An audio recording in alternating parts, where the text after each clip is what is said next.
Chapter 136। Sir, मैंने सुना है कि कल जो गेट दिखाई दिया था उसके लिए परमिट प्राप्त करना हमारे लिए मुश्किल हो सकता है। नाइट ऑर्डर गिल्ड के अध्यक्ष पाक जोंग सू ने काम पर पहुंचने के बाद सबसे पहला काम जो किया वह था अपनी अभिव्यक्ति को सख्त करना। वह क्या था? उपाध्यक्ष जियोंग युन ताए ने जल्दी से खुद को समझाया। एसोसिएशन के लोगों द्वारा उस चीज को मापने से परिणाम स्पष्ट रूप से उनकी अपेक्षा से अधिक अच्छा आया। क्या ये रैंक एस है? नहीं, वो नहीं। वे कहते हैं कि यह रैंक ए है, लेकिन पैमाने के शीर्ष पर है। मुझे एक अजीब सा ब्रेक दो यार। सचमुच अभी यदि यह रैंक एस गेट होता तो वे बिना किसी हिचकिचाहट के इसे छोड़ सकते थे। नाइट ऑर्डर गिल्ड के बीच में एक भी रैंक एस हंटर नहीं था, इसलिए आखिरकार उनके लिए रैंक एस गेट को साफ करने का प्रयास करने का कोई मतलब नहीं होगा। जेजू द्वीप पर छापे की तरह एसोसिएशन को ऐसे गेट से निपटने के लिए देश में हर रैंक के एस हंटर्स को बुलाना होगा। हालांकि अगर जादुई ऊर्जा उत्सर्जन माप ए रैंक पर आया तो कहानी काफी हद तक बदल जाएगी। रैंक ए गेट से निपटने में असमर्थ होने के कारण नाइट ऑर्डर गिल्ड का उपहास किया जाएगा, भले ही उन्हें दक्षिण कोरिया के 5 प्रमुख गिल्डों में से एक माना जाता था। उनकी पहले से ही कम होती जा रही उपस्थिति इस दर पर और भी अधिक अदृश्य हो सकती है। सर, तुम क्या करोगे? अभी तक यकीन नहीं। अगर हम शामिल नहीं होते हैं तो शाइनिंग स्टार के लोग निश्चित रूप से सामने आएंगे। होनम जिले से शाइनिंग स्टार गिल्ड, ये नाम सुनते ही पाक जोंग सू की आंखों में बारीक रक्त वाहिकाएं उभर आईं। आप हमारे घर के ठीक सामने मंडरा रहे उस बड़े गेट को माह डोंग वू के हाथों उपहार स्वरूप देना चाहते हैं? नहीं, मैं बस कह रहा हूं सर, मैं ऐसा नहीं होने दूंगा, यहां तक कि अपने शव के साथ भी। फिर आप इसे लेना चाहते हैं सर? पहले से उत्तेजित पाक जोंग सू ने अचानक अपना मुंह बंद कर लिया। हालांकि उसकी प्रतिक्रिया स्पष्ट थी। उसका एक शब्द न सिर्फ उसकी बल्कि छापेमारी टीम के बाकी सदस्यों की भी किस्मत तय कर देगा। भले ही वह उत्तेजित हो, उसे जो भी महसूस हो उसे बड़बड़ाना नहीं चाहिए। पाक जोंग सू के सिर में माइग्रेन घर कर गया। मेरे गिल्ड में ए रैंक के शिकारी अन्य बड़े गिल्डों की रैंक के बराबर खड़े हो सकते हैं। नहीं, यदि कोई नाइट ऑर्डर के रोस्टर में रैंक की संख्या या समग्र गुणवत्ता पर विचार करता है तो उसका पहनावा आसानी से दक्षिण कोरिया के सर्वश्रेष्ठ गिल्ड हंटर्स की बराबरी कर लेता है। एकमात्र मुद्दा रैंक एस हंटर्स की कमी से संबंधित था। क्योंकि उनके रोस्टर में कोई रैंक एस हंटर्स नहीं था, नाइट ऑर्डर को दक्षिण कोरिया के तथाकथित 5 प्रमुख गिल्ड से बाहर किए जाने का वास्तविक खतरा था। इसी कारण से नाइट ऑर्डर के कुलीन लोग नियमित रैंक के गेट से निपटने के लिए काफी अच्छे थे। हालांकि यदि यह रैंक के स्पेक्ट्रम के शीर्ष छोर पर मापा जाने वाला गेट था तो चूंकि उनके पास रैंक एस हंटर नहीं था, इसलिए नाइट ऑर्डर को इसे साफ करने का प्रयास करते समय अपने छापे टीम के सदस्यों के जीवन को जोखिम में डालना पड़ा। भले ही इसे नामात्र रूप से रैंक ए में दर्जा दिया गया था, ऐसे कालकोठरी को साफ करने की कठिनाई वास्तव में रैंक एस के बहुत करीब होगी। हंटर एसोसिएशन को भी खतरों के बारे में पता था और यही कारण है कि उन्होंने ये निर्णय नहीं लिया था कि नाइट ऑर्डर को छापे की अनुमति जारी की जाए या नहीं। जैसे जैसे पाक जोंग सू का मौन विचार विमर्श लंबा होता गया, जियोंग युन ताए ने सावधानी से अपने बॉस को अपनी राय बताई। सर, अगर वह चीज लाल दरवाजा बन गई तो हम सब निश्चित रूप से मर जाएंगे। मुझे यकीन है हम करेंगे। सर्वोच्च रेटेड रैंक ए गेट से निपटना पहले से ही कठिन था, लेकिन अगर यह खतरनाक रेड गेट में बदल जाता तो उसके बारे में सोचकर भी वह भयभीत हो गया। यदि भाग्य उनके पक्ष में होगा तो आधी टीम बच जाती, यदि नहीं तो स्वयं समेत पूरी छापेमारी टीम कालकोठरी के अंदर ही नष्ट हो जाएगी। अगर मैं इसके बारे में निष्पक्षता से सोचूं तो मुझे इसे छोड़ देना चाहिए, लेकिन फिर भी उन्हें नाइट ऑर्डर के भाग्य को समाप्त मान लेना चाहिए यदि उनके द्वारा रैंक के गेट छोड़ने की कहानी सामने आती है। कौन सा नौसिखिया ऐसे गिल्ड में शामिल होना चाहेगा जिसके पास एक भी रैंक एस हंटर नहीं है और जो रैंक के गेट से भी निपट नहीं सकता है? उस मामले में सर, किसी अन्य गिल्ड के साथ गठबंधन बनाने के बारे में क्या ख्याल है? पाक जोंग सू ने अपना सिर हिलाया। कौन हमारे साथ गठबंधन बनाना चाहेगा जब वे पहले से ही जानते हैं कि हम इसे अकेले नहीं कर सकते और हमें मदद की जरूरत है? खासतौर पर तब जब नाइट ऑर्डर को तस्वीर से पूरी तरह हटा दिया जाए तो एगेट द्वारा दी जाने वाली हर चीज पर उनका एकाधिकार हो जाता है। और अगर उन्होंने गठबंधन बनाया भी तो भी यह समस्याग्रस्त साबित होगा। ये वैसा ही है जैसे हम अपनी अक्षमता का विज्ञापन करते हुए घूम रहे हैं। उनके चेहरों पर चिंता की गहरी झुर्रियां पड़ गईं। ये तब था। यदि किसी अन्य गिल्ड के साथ सहयोग करना एक समस्या है तो एक फ्रीलांसर के साथ काम करना कैसा रहेगा? दोनों पुरुषों के सिर उनकी तरफ से आ रही महिला की आवाज की दिशा में एक साथ गूंज उठे। ये रैंक ए हीलर थी जिस पर एलीट रेड टीम जियोंग येरिम को ठीक करने का आरोप लगाया गया था। छापे के मामलों में एक उपचारक को बहुत कुछ दिया गया था, और अगर वह हीलर विभिन्न कौशलों से युक्त ए रैंक का होता तो इसका उल्लेख करने की भी कोई आवश्यकता नहीं होती।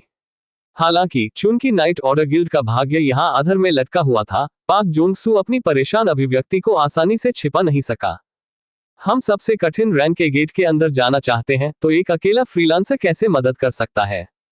लेकिन फिर पाक जोंग सू ने अपनी बात वहीं रोक दी, क्योंकि उन्होंने अपने भाषण के बीच में ही किसी खास व्यक्ति को याद कर लिया था। एक आदमी अकेले ही रैंक एस राक्षसों को खत्म करने में सक्षम है, रैंक ए की तो बात ही छोड़िए। अपनी उत्तेजना को और अधिक दबाने में असमर्थ पाक जोंग सू अपनी सीट से उठ खड़ा हुआ। अगर मिस्टर सेओंग जिन वू हमसे जुड़ता है तो उस आदमी ने आसानी से उस राक्षस को परास्त कर दिया जिसके बारे में कोरियाई रैंक एस हंटर्स की संयुक्त ताकत कुछ नहीं कर सकी। यदि उसने भाग लेना चुना तो छापेमारी टीम के सदस्यों की सुरक्षा की 100% गारंटी थी। और क्या यही सब था? वे रैंक ए गेट को साफ करने के लिए किसी अन्य गिल्ड की शक्ति उधार लेने की बदनामी से भी बच सकते थे। इसके विपरीत नाइट ऑर्डर की प्रसिद्धि बढ़ेगी। किसी छापे को पूरा करने के लिए देश के सबसे अच्छे शिकारी के साथ सहयोग करने से गिल्ड पर किसी भी आकार या रूप में नकारात्मक प्रभाव नहीं पड़ेगा। टीम के सदस्यों की सुरक्षा की गारंटी, साथ ही नाइट ऑर्डर गिल्ड के सम्मान में वृद्धि, यह एक पत्थर से दो शिकार करने का एक अद्भुत तरीका था। अब वास्तव में उत्साहित महसूस करते हुए पाक जोंग सू उत्सुक स्वर में बोला, सियोंग जिन वो अभी क्या कर रहा है? जियोंग येरिम, जो मूल रूप से इस विचार के साथ आई थी, और जियोंग युन ताई दोनों चुपचाप बगल से सुन रहे थे, उन्होंने अपना सिर हिलाया। जब से उसने कुछ समय पहले सड़क के बीच में दिखने वाले गेट को साफ किया है, वह आजकल बहुत शांत हो गया है। जियोंग युन ताई को हाल ही में एक टीवी समाचार प्रसारण में सेओंग जिन वू को देखने की याद आई और उसने अपना फोन निकाला। क्या मुझे सेओंग जिन वू का संपर्क नंबर पता लगाना चाहिए? नहीं, परेशान मत हो, अपना फोन नीचे रखो। क्या आपको लगता है कि आपको फोन कॉल पर इस महत्वपूर्ण चीज को हल करने का प्रयास करना चाहिए? नहीं, हमें उससे मिलना होगा और आमने सामने चर्चा करनी होगी। जियोंग युन ताई उस राय से तुरंत सहमत हो गया और पाक जोंग सू मुस्कुराते हुए आगे बढ़ते रहा। चलो उत्तर की ओर चलें। उस शाम चाहे इन अपने बिस्तर पर लेटी हुई थी और चादरें उसके सिर के ऊपर तक खींची हुई थी, परंतु वह इस समय अत्यंत कष्ट में छटपटा रही थी। मैंने जाकर क्यों कहा, मुझे ऐसा लगता है? बस यही वजह। क्या ये बिल्कुल कबूल करने जैसा ही नहीं था? उसने बेतहाशा लात मारकर चादरें दूर फेंक दी और आखिरकार अचानक उसके दिमाग में एक विचार आने के बाद उसने हिलना बंद कर दिया। तो फिर वो मिस्टर सियोंग जिन वू के उत्तर को कैसे समझेगी? उस मामले में क्या मेरे गिल्ड में शामिल होने से बेहतर कोई तरीका नहीं है? वह जल्दी से उस स्थिति से भागना चाहती थी और उसने उससे कहा कि वह जल्दी में जाने से पहले इसके बारे में सोचेगी, लेकिन उस पल को याद करने मात्र से उसे इतना कष्ट हुआ कि उसकी विचार प्रक्रिया लगभग तुरंत ही रुक गई। एक बार फिर याद आई यादों से उसका चेहरा लाल हो गया। वापस जब उसने बड़े हुए प्राणी की पागल आंखों में देखा तो उसने उसकी अपरिहार्य मृत्यु की भविष्यवाणी की। उसे बिल्कुल आतंक महसूस हुआ। शिकार का यही हश्र हुआ। चाहे इन ने अपनी आंखें भी बंद कर ली क्योंकि दोनों तरफ से 10 पंजे उस पर आ गए, परंतु फिर उसे अपनी पीठ से गर्माहट महसूस हुई। उसी समय एक परिचित गंध धीरे धीरे उसके चारों ओर लिपट गई। चाहे इन ने सावधानी से अपनी आंखें खोली और अपने पीछे देखा, और उसने पाया कि जिनवू वहां खड़ा था, अपने नंगे हाथों से पंजों को रोकते हुए बुलाए गए प्राणी को क्रोध भरी आंखों से घूरने में व्यस्त था। यह सच था कि उस पल उसका दिल तेजी से धड़कने लगा। परंतु फिर, क्या आप शायद मुझमें रुचि रखते हैं? क्या उस तरह की स्थिति में उस तरह का प्रश्न पूछना स्पष्ट रूप से अनुचित नहीं था? नहीं, रुको। चाहे इन ने अपना सिर जोर से हिलाया मानो सभी ध्यान भटकाने वाले विचारों को झटक दिया हो। अगर उसने उससे ऐसा पूछा भी तो उसे सच्चाई से जवाब नहीं देना चाहिए था। आखिरकार वह मुझे एक अजीब व्यक्ति के रूप में देखना शुरू कर सकता है। हालांकि वह जानती थी कि उसे ऐसा नहीं करना चाहिए, फिर भी उसके होंठ अपने आप खुल गए। शायद इसलिए क्योंकि जब वह हंटर सेओंग जिनवू के आसपास थी तो उसका मन अधिक आराम महसूस करता था। उसने अंततः हंटर के सामने एक ऐसा पक्ष उजागर कर दिया जिसे वह हमेशा छिपा कर रखती थी। ऐसा लग रहा था जैसे वह अब खुद नहीं रही, जैसे कि मैं स्वयं नहीं थी। किसी कारण से वे शब्द कुछ परिचित लग रहे थे। ये कहां से हो सकता था? उसे कहीं से ऐसी ही अभिव्यक्ति सुनने की धुंधली याद आ रही थी। ये तब था, स्मृति का एक टुकड़ा जो एक बार उसके दिमाग से मिट गया था, उसके दिमाग से होकर गुजर गया। कृपया इसे आगे बढ़ाएं। चाहेन जल्दी से सीधी खड़ी हो गई। आखिरकार उसे वह आवाज याद आ गई, एक आवाज जो जागते हुए सपने की तरह धीरे धीरे दूसरी ओर लुप्त होती जा रही थी। हालांकि यह बहुत पहले नहीं हो सका था। कृपया इस संदेश को आगे बढ़ाएं। मैं चाहेन ने आवाज की सामग्री के साथ साथ उसके मालिक को भी याद रखने की पूरी कोशिश की। स्मृति का पूरा दायरा धुंधला और अस्पष्ट, मानो कोहरे का घना पर्दा उसे ढक रहा हो, धीरे धीरे अपने पूर्व गौरव को पुनः प्राप्त कर रहा था। कृपया ये संदेश दे कि उसे सावधान रहने की जरूरत है। मैं हंटर मिन ब्यूंग गू से मिली। जब वह अपनी चेतना खो बैठी और उसे अंतहीन शून्य में घसीटा जा रहा था, हंटर मिन ब्यूंग गू कहीं से प्रकट हुआ और उसकी कलाई पकड़कर उसे वापस खींच लिया। उस समय उसके शांतिपूर्ण विश्राम में बाधा उत्पन्न होने से उसे क्षण भर के लिए अप्रसन्नता महसूस हुई। उसे हंटर मिन ब्यूंग गू की संपूर्णता को कवर करने वाले काले कवच से हैरान होने की याद आई। केवल उसका चेहरा ही बाहर दिखाई दे रहा था। यहां तक कि वह चेहरा भी किसी कारण से काफी उदास लग रहा था, जो उसके सामान्य स्वभाव से भिन्न था। जैसे ही उन पलों की यादें धीरे धीरे उसके दिमाग में वापस आने लगी, चाहे इनको अपनी रीढ़ की हड्डी में ठंडक महसूस हुई। हंटर मिन ब्यूंग गू ने उससे बात की, उसकी अभिव्यक्ति मुश्किल से अपने आंसू रोक रही थी। हंटर सियोंग जिन वू को कृपया ये संदेश दे कि उसे अपने पास मौजूद शक्ति से सावधान रहने की जरूरत है। शौक खत्म करने के बाद जिन वू बाथरूम की खिड़की के सामने खड़ा हो गया। जहां वह खड़ा था वहां से वह निश्चित रूप से ठीक लग रहा था, लेकिन ये सोचने के लिए कि वह इतना अच्छा दिख रहा था कि चाहे इन जैसी सुंदरता को गिल्ड बदलने की कोशिश करने में काफी दिलचस्पी महसूस हुई। क्या मैं सचमुच इतना अच्छा दिखता हूं? जिन वू ने दर्पण में गहराई से झांका और उसके मुंह से एक मुस्कान निकल गई।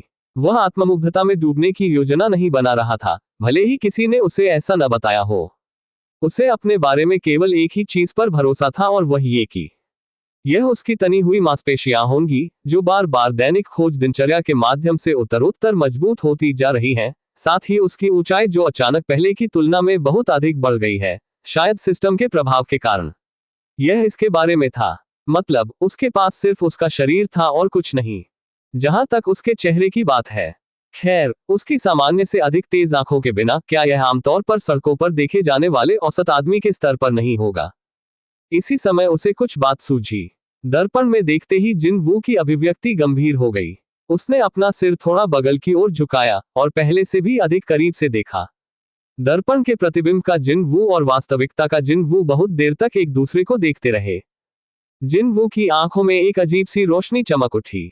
उसकी नजर उसके पूरे चेहरे पर घूम गई और जैसा उसने सोचा था, वह सचमुच बदल गया। वे छोटे छोटे निशान, धब्बे और खरोंचे जिन्हें सामान्य रूप से नहीं देखा जा सकता था और जिन्हें वास्तव में करीब से देखने की आवश्यकता होती थी, वे सभी उसके चेहरे से गायब हो गए थे, इससे पहले कि उसे इस पर ध्यान देने का समय मिलता। क्या ये विल टू रिकवर के शौक के कारण है? खिलाड़ी बनने के पुरस्कार के रूप में उसे जो बफ इफेक्ट मिला, उनमें से एक ये था कि उसके सभी क्षतिग्रस्त शरीर के अंग अपनी मूल स्थिति में वापस आ जाएंगे। ये शौकीन उस पैर को भी पुनर्जीवित करने में कामयाब रहा जो पत्थर की एक मूर्ति से कट गया था। इसलिए त्वचा की उन छोटी मोटी क्षतियों का पूरी तरह से ठीक हो जाना इतना अजीब नहीं होगा। हालांकि जो वास्तव में रहस्यमय लगा वह था, मुझे लगता है मैं सचमुच जवान हो गया हूँ। वह मूल रूप से अपने 20वें वर्ष के मध्य में था, लेकिन दर्पण में वह 2-3 साल छोटा, लगभग 20 वर्ष का लग रहा था। अब ये तो हैरान करने वाली बात थी। जादुई ऊर्जा स्पष्ट रूप से जागृत व्यक्ति की उम्र बढ़ने की प्रक्रिया को कुछ हद तक विलंबित कर सकती है, तो क्या यह उसके समान प्रभाव हो सकता है? मुझे एक और मौका दें। जिन वू ने सोचा कि एक वयस्क व्यक्ति के लिए खुद को इस तरह दर्पण में देखना एक अजीब धारणा थी, इसलिए उसने बाथरूम छोड़ने का फैसला किया।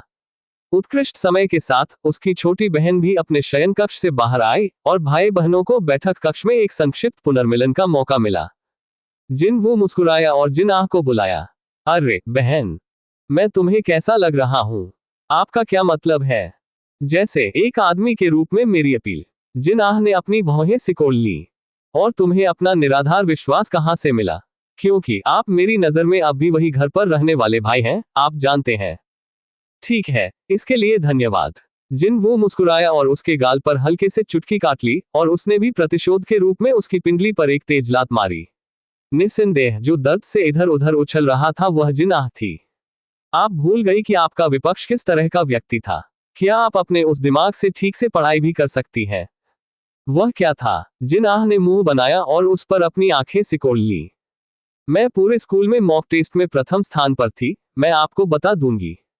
जिन वू ने वास्तव में अपनी बहन की प्रतिक्रिया का आनंद लिया और उसे अपनी हंसी वापस लेने में कठिनाई हुई। आपके परिवार के आसपास रहने के बारे में सबसे अच्छी चीजों में से एक ये थी कि भले ही आप बदल गए हो, फिर भी वे आपके साथ बिल्कुल पहले जैसा ही व्यवहार करते हैं।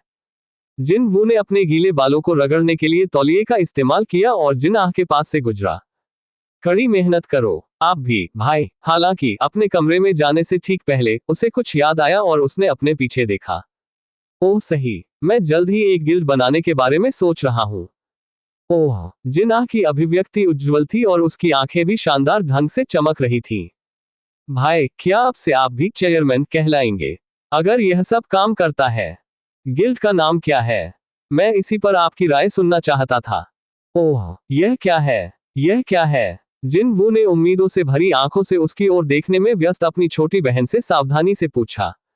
आप सोलो प्ले गिल्ड के बारे में क्या सोचती हैं? चैप्टर 137।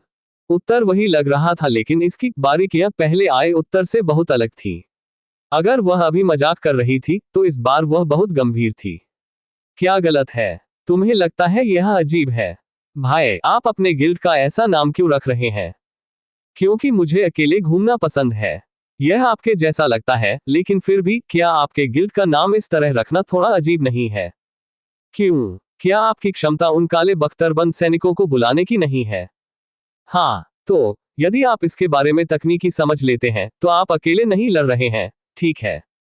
अब जब उसने उसकी राय सुनी तो कुछ समझ में आया। जिन वू ने सिर हिलाया। मैं इसे अपने एक और कौशल के रूप में सोच सकता हूं, लेकिन यह अन्य लोगों को उस तरह नहीं दिखेगा, क्या ऐसा है? सचमुच, उसकी बात यही थी। हो सकता है कि यह गिल्ड जीवन भर उसका साथ निभाए, इसलिए वह इसे एक ऐसा नाम देना चाहता था जो सबसे अच्छी तरह से दर्शाता हो कि वह कौन है। और इसलिए वह सोलो प्ले के साथ गया, लेकिन अब यदि सही अर्थ ठीक से सामने नहीं आया, तो यह बेकार हो जाएगा। दूसरा कौन सा शब्द हो सकता है जो उसका सबसे अच्छा वर्णन कर सके? जिन वू ने फिर से अपनी बहन की राय पूछी। आह, जिन, गिल्ड के बारे में क्या ख्याल है? जिन आह ने मुस्कुराहट के साथ वापस पूछने से पहले थोड़ी देर के लिए नाम मुंह में लिया। मुझे ये थोड़ा पसंद है, क्योंकि यह मेरे नाम जैसा लगता है, लेकिन इधर उधर हो गया। लेकिन इसका मतलब क्या है? आह का अर्थ है मैं स्वयं, और जिन का अर्थ है आगे बढ़ना। मतलब केवल वही इस सड़क पर चल सकता था, और यह एक ऐसा नाम था जो वह गिल्ड को देना चाहता था, जो उसके साथ साथ आगे बढ़े। उन्हें एक साथ मिलाएं और आपको मैं आगे बढ़ूंगा का अर्थ मिलेगा। वह आह जिन है। ओह, जिन आह को सबसे अच्छी प्रशंसा मिली जिसके बारे में वह सोच सकती थी। तुम्हें पता है, ये बिल्कुल भी बुरा नहीं लगता। अगले दिन जिन वो नए गिल्ड नाम से लैस होकर कार्यालय गया। अरे, ये गिल्ड के नाम के बारे में है। यू जिन हो सुबह से ही कार्यालय में काम कर रहा था। जब उसने जिन वू से नया नाम सुना, तो उसके चेहरे पर एक शानदार मुस्कान आ गई। यह एक उत्कृष्ट नाम है, बड़े भाई। क्या उन्होंने यह नहीं कहा कि पानी पर शानदार ढंग से तैरता हुआ एक हंस सतह के नीचे जोर जोर से किक मार रहा था? यू जिन हो उस पुरानी कहावत की तरह हताश महसूस कर रहा था। चाहे जो भी हो, सब कुछ तब तक ठीक रहेगा जब तक कि यह सोलो प्ले न हो। उसने पहले भी कई बार इसकी कल्पना की थी, और वह अपना परिचय इस प्रकार देगा। हेलो, मैं यू जिन हो, सोलो प्ले गिल्ड का उपाध्यक्ष हूँ। इससे उसे गंभीर पीड़ा हुई। वह निश्चिंत नहीं हो सका कि क्यों, लेकिन जब भी वह खुद को ये शब्द कहने की कल्पना करता था, तो उसके दिल का एक कोना दुखता था। हालांकि वह उस नाम के खिलाफ विद्रोह करने की हिम्मत कैसे कर सकता था जिसे लाने के लिए बड़े भाई ने इतनी मेहनत की थी। उसने खुद को उस भाग्य के हवाले कर दिया, लेकिन तभी स्वर्ग द्वारा भेजा गया एक अवसर उसके रास्ते में दस्तक देने लगा। बड़े भाई, आइए इसे अपने गिल्ड के नाम के रूप में लें। जिन वू ने इस बार अपने साथी की वास्तविक सहमति प्राप्त करने के बाद अपना निर्णय लिया। ठीक है, तो आखिरकार हमने गिल्ड का नाम तय कर लिया। जिन वू की यह घोषणा सुनने के बाद यू जिनहो अंदर ही अंदर खुशी से चिल्लाने लगा। इस बीच उसने अपनी ठुड्डी रगड़ी और बुदबुदाया। बाकी मुद्दा अंतिम संस्थापक सदस्य स्लॉट है ना? अरे ऐसा है बड़े भाई। हाँ, चाहे इन हंटर महोदय को कल क्या हुआ, मुझे नहीं लगता कि हंटर चा के साथ यह काम करेगा। वह बिल्कुल वैसी नहीं है जिसकी मैं तलाश कर रहा था। यू जिनहो ने जल्दबाजी में एक चौंका देने वाली सांस ली। उसे उम्मीद थी कि उसका बड़ा भाई उच्च मानक रखेगा, लेकिन ये सोचने के लिए कि वह चाहे इन के स्तर पर एक हंटर से संतुष्ट नहीं होगा। हंटर चाहे इन रैंक एस थी, वह अभी भी बहुत छोटी थी, उसके रिकॉर्ड उत्कृष्ट थे और सबसे बढ़कर वह सुंदर भी थी। चाहे किसी भी कोण से हो, वह काफी हद तक परफेक्ट थी। कम से कम एक औसत व्यक्ति के दृष्टिकोण से वह यही था। हालांकि क्या औसत शब्द उसके बड़े भाई पर भी लागू होगा? मेरा मतलब है, आखिरकार उसने पहली सार्वजनिक छापेमारी में रैंक एस के सभी राक्षसों को लगभग खत्म कर दिया था, जिसमें उसने रैंक एस के रूप में भाग लिया था। ये बिल्कुल स्पष्ट होगा कि नियमित रैंक एस हंटर्स उसका ध्यान आकर्षित करने में भी सक्षम नहीं होंगे। लेकिन अगर ऐसा था तो किस तरह का हंटर बड़े भाई के सख्त मूल्यांकन मानदंडों को पूरा करेगा? ऐसा महसूस हुआ मानो इस अभी तक नामित गिल्ड को सियोंग जिन वूक के नाम के कारण हाल ही में प्राप्त हुए सैकड़ों आवेदन अब कूड़े के ढेर में फेंक दिए जाने वाले थे। लेकिन मुझे नहीं लगता कि बाकी आवेदकों में हंटर चाहे इनसे बेहतर कोई होगा। हालांकि यू जिनहो अचानक इस चिंता से घिर गया कि गिल्ड को इस गति से कभी भी अपना दरवाजा खोलने का मौका नहीं मिलेगा, और उसने सावधानी से जिनवू से पूछा, क्षमा करें बड़े भाई, आखिर आप किस तरह के व्यक्ति की तलाश में हैं? हंटर लाइसेंस वाला कोई व्यक्ति जो गिल्ड की गतिविधि के बारे में ज्यादा परवाह नहीं करता है, लेकिन हम अभी भी उस पर अपना भरोसा रख सकते हैं। यू जिनहो ने उस मानदंड को तुरंत पूरा करने वाले एक व्यक्ति के बारे में सोचा, है ना? ये तब था किसी ने कार्यालय का प्रवेश द्वार खटखटाया। कौन है भाई? यू जिनहो अपनी सीट से उठा और दरवाजा खोला, और उसने वहां दो अपरिचित व्यक्तियों को खड़ा पाया जो कुछ अजीब लग रहे थे। वे कोई और नहीं बल्कि नाइट ऑर्डर गिल्ड के चेयरमैन पाक जोंग सू और उनके डिप्टी जियोग युनताए थे, जो जिनवू के साथ बातचीत करने के लिए सियोल पहुंचे। पाक जोंग सू ने सबसे पहले जिनवू को पहचाना और एक उज्ज्वल मुस्कान बनाई। ओह, तुम यहाँ हो? जिनवू अपनी सीट से उठा और उनसे पूछा, आप कौन है? आह, मेरे शिष्टाचार कहाँ है? पाक जोंग सू तेजी से करीब आया और सज्जनतापूर्वक हाथ मिलाने के लिए अपना हाथ आगे बढ़ाया। मैं पाक जोंग सू, नाइट ऑर्डर का मास्टर हूँ। जिनवू ने स्वीकृति में सिर हिलाया। दरअसल उसे लगा कि उसने इस आदमी का चेहरा पहले भी कहीं देखा है। भले ही उसे इतनी दिलचस्पी न हो, फिर भी वह दक्षिण कोरिया के 5 प्रमुख गिल्डों में से एक के मास्टर को पहचान लेगा। आखिरकार ऐसा व्यक्ति लगातार समाचारों और टेलीविजन शो में दिखाई देगा। हालांकि नाइट ऑर्डर बुसान शहर में स्थित एक प्रमुख गिल्ड था, इसलिए उस संक्षिप्त परिचय के बाद जिनवू केवल भ्रम में अपना सिर झुका सका। वैसे अगर मैं पूछूं तो नाइट ऑर्डर के प्रतिनिधियों को सियोल में इस तरह क्यों लाया जाता है? आह, बात तो ये है। पाक जोंग सू ने जेओंग युनताए के साथ एक दो नजरें मिलाने से पहले थोड़ा झिझका। बड़ी मुश्किल से उसने अपना मुंह खोला। हमें रैंक के गेट्स के बीच एक बहुत बड़ी मछली सौंपी गई, और जैसे ही वह आगे बढ़ा, उसकी आंखों से झिझक लगभग तुरंत गायब हो गई।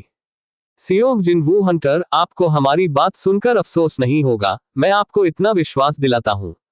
क्या आप अपने दिन में से कुछ समय निकालकर मुझे जो कहना है उसे सुनेंगे? ग्वांगेनरी के समुद्र तट के सामने दिखने वाले सुपर बड़े गेट पर डर से सहमे हुए नागरिक। हंटर एसोसिएशन अभी भी छापे की अनुमति पर विचार विमर्श कर रहा है। क्या नाइट ऑर्डर गिल्ड ग्वांगेनरी के गेट पर छापेमारी छोड़ देगा?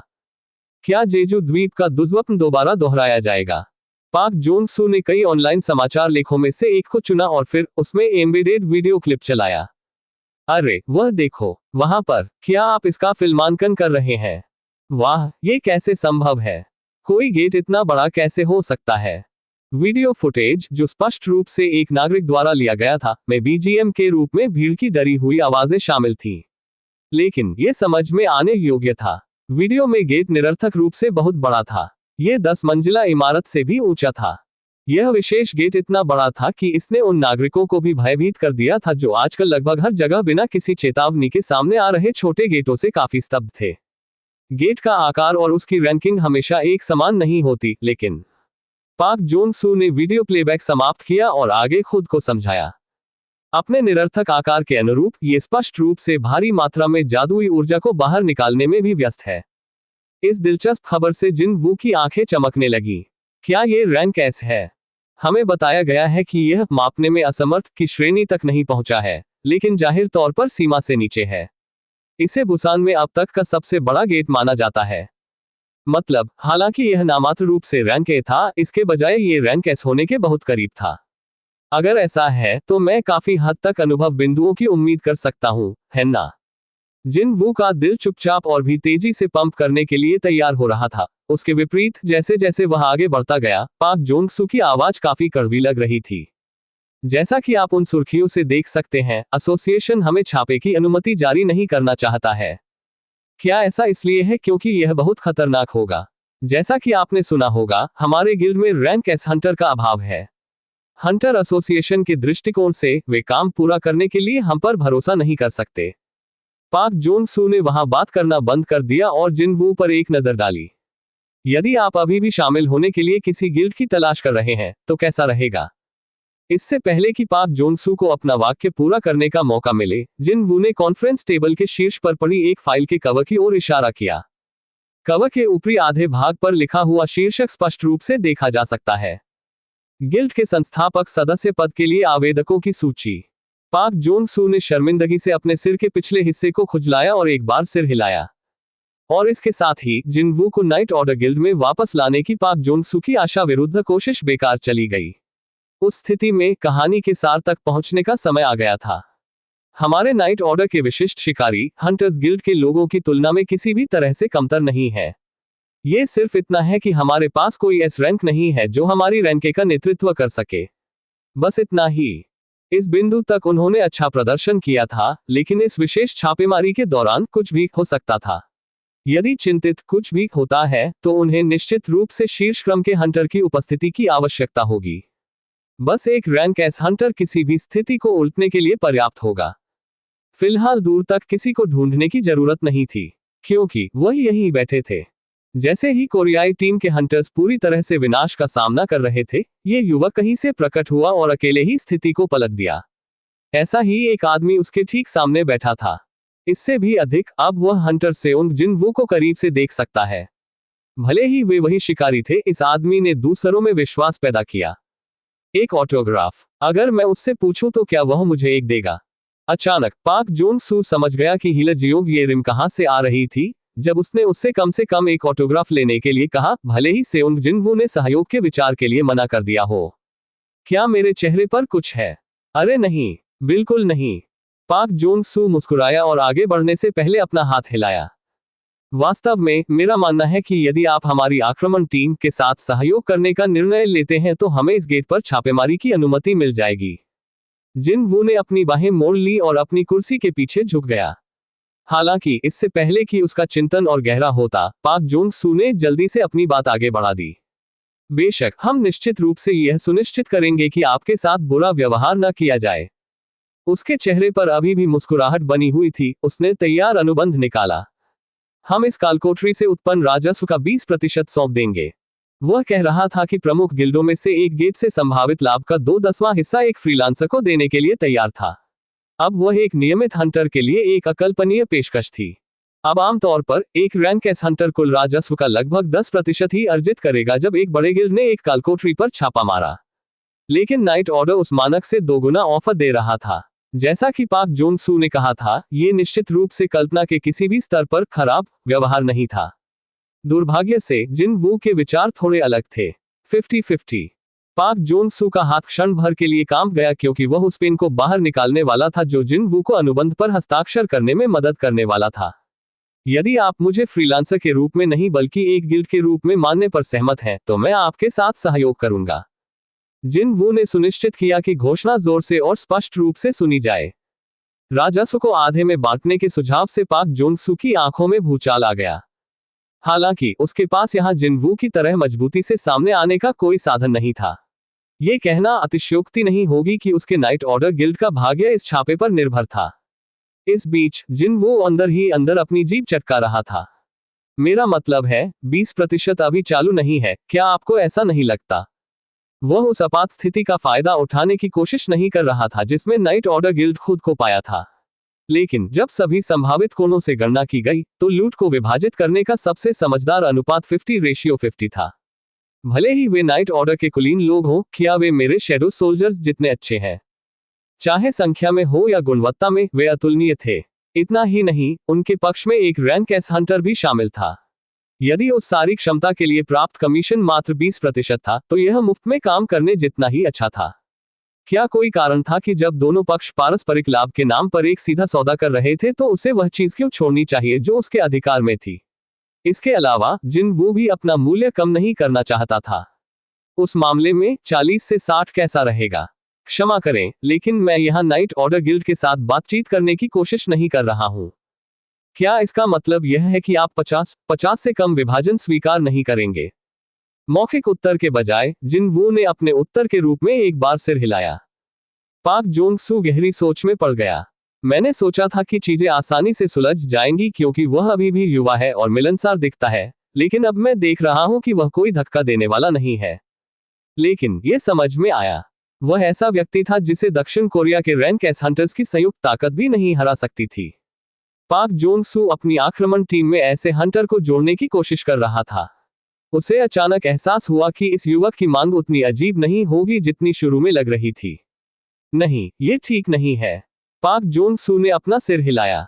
एक अजीब मांग। यदि दूसरे पक्ष ने सख्त और क्षमा न करने का फैसला किया है तो 50:50 के बारे में भूल जाए। उसने इसके बदले में लूट का 80% अपने लिए मांगा होगा। चाहे जो भी हो, इस स्थिति में जो व्यक्ति फंस गया था वो हंटर सेओंग जिन वू नहीं था।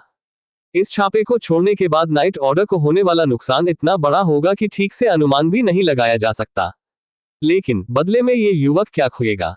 बिल्कुल कुछ भी नहीं। दरअसल ये वही बात थी कि इस युवक को अनिच्छा से दूसरे पक्ष द्वारा बातचीत की मेज पर खींच लिया जाए। लेकिन तब वह केवल आधे हिस्से की मांग कर रहा था, तो क्या वह यहाँ काफी विचारशील नहीं था? बस इतना ही। यदि यह सौदा सफल होता है तो नाइट ऑर्डर दक्षिण कोरिया में सबसे भरोसेमंद बीमा पॉलिसी ले लेगा, जिसे सेओंग जिन वू के नाम से जाना जाता है।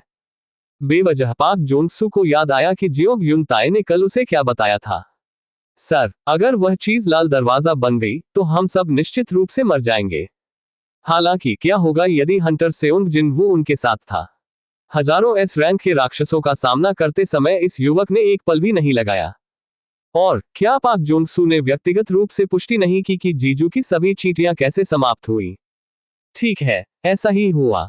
अब उसे याद आया कि उन सभी चीटियों का सफाया करने वाला व्यक्ति ठीक उसके सामने बैठा था। सूखी लार दर्द भरी होकर पाक जोंग सू के गले से नीचे उतर गई। उसने अपनी दोनों आंखों से नरसंहार वाली चींटियों से भरा हत्या का मैदान देखा, लेकिन यहाँ वह जिम्मेदार व्यक्ति के साथ लगभग 20 से 80 विभाजन पर चिल्लाने में व्यस्त था। हाँ, असभ्य व्यक्ति वास्तव में मैं ही था, है ना? पाक जोंग सू ने अंततः अपनी गलती स्वीकार कर ली और फिर वह जिनवू के दयालु प्रतिप्रस्ताव के लिए बहुत आभारी हो गया। हालांकि आभारी होने के लिए इंतजार करना होगा। दूसरी ओर से प्रस्ताव का मतलब था कि वह एक कदम पीछे हट जाएगा, इसलिए बदले में यदि सौदे की निष्पक्षता तक पहुंचना है तो उसे भी कुछ लेना होगा। तो फिर अब वह क्या करे? लंबे समय तक गहन विचार विमर्श के बाद पाक जोंग सू ने सावधानी से अपनी आवाज उठाई। ठीक है, हम मान लेंगे। बदले में सेओंग जिन वू, क्या आप अकेले बॉस राक्षस से मुकाबला कर सकते हैं? चैप्टर 138। पाक जोंग सू की अभिव्यक्ति उदास हो गई क्योंकि उसने बातचीत से कम इतना कुछ हासिल करने का संकल्प लिया। कालकोठरी में होने वाले अधिकांश नुकसान के लिए बॉस स्तर के राक्षस जिम्मेदार थे, और अपनी रेड टीम को होने वाले संभावित नुकसान को कम करने के लिए पाक जोंग सू ने एक आक्रामक कदम उठाया और इसके बजाय जिन वू को बॉस राक्षस से निपटने के लिए कहा। हंटर सेओंग जिन वू ने चींटी सुरंग के अंदर जो ताकत दिखाई उससे उसे अकेले ही बॉस राक्षस से निपटने में सक्षम होना चाहिए। यह महसूस करते हुए कि यह प्रस्ताव अस्वीकार कर दिया जाएगा, पाक जोंग सू ने अपना मुंह बंद रखा और जिन वू के उत्तर की प्रतीक्षा की।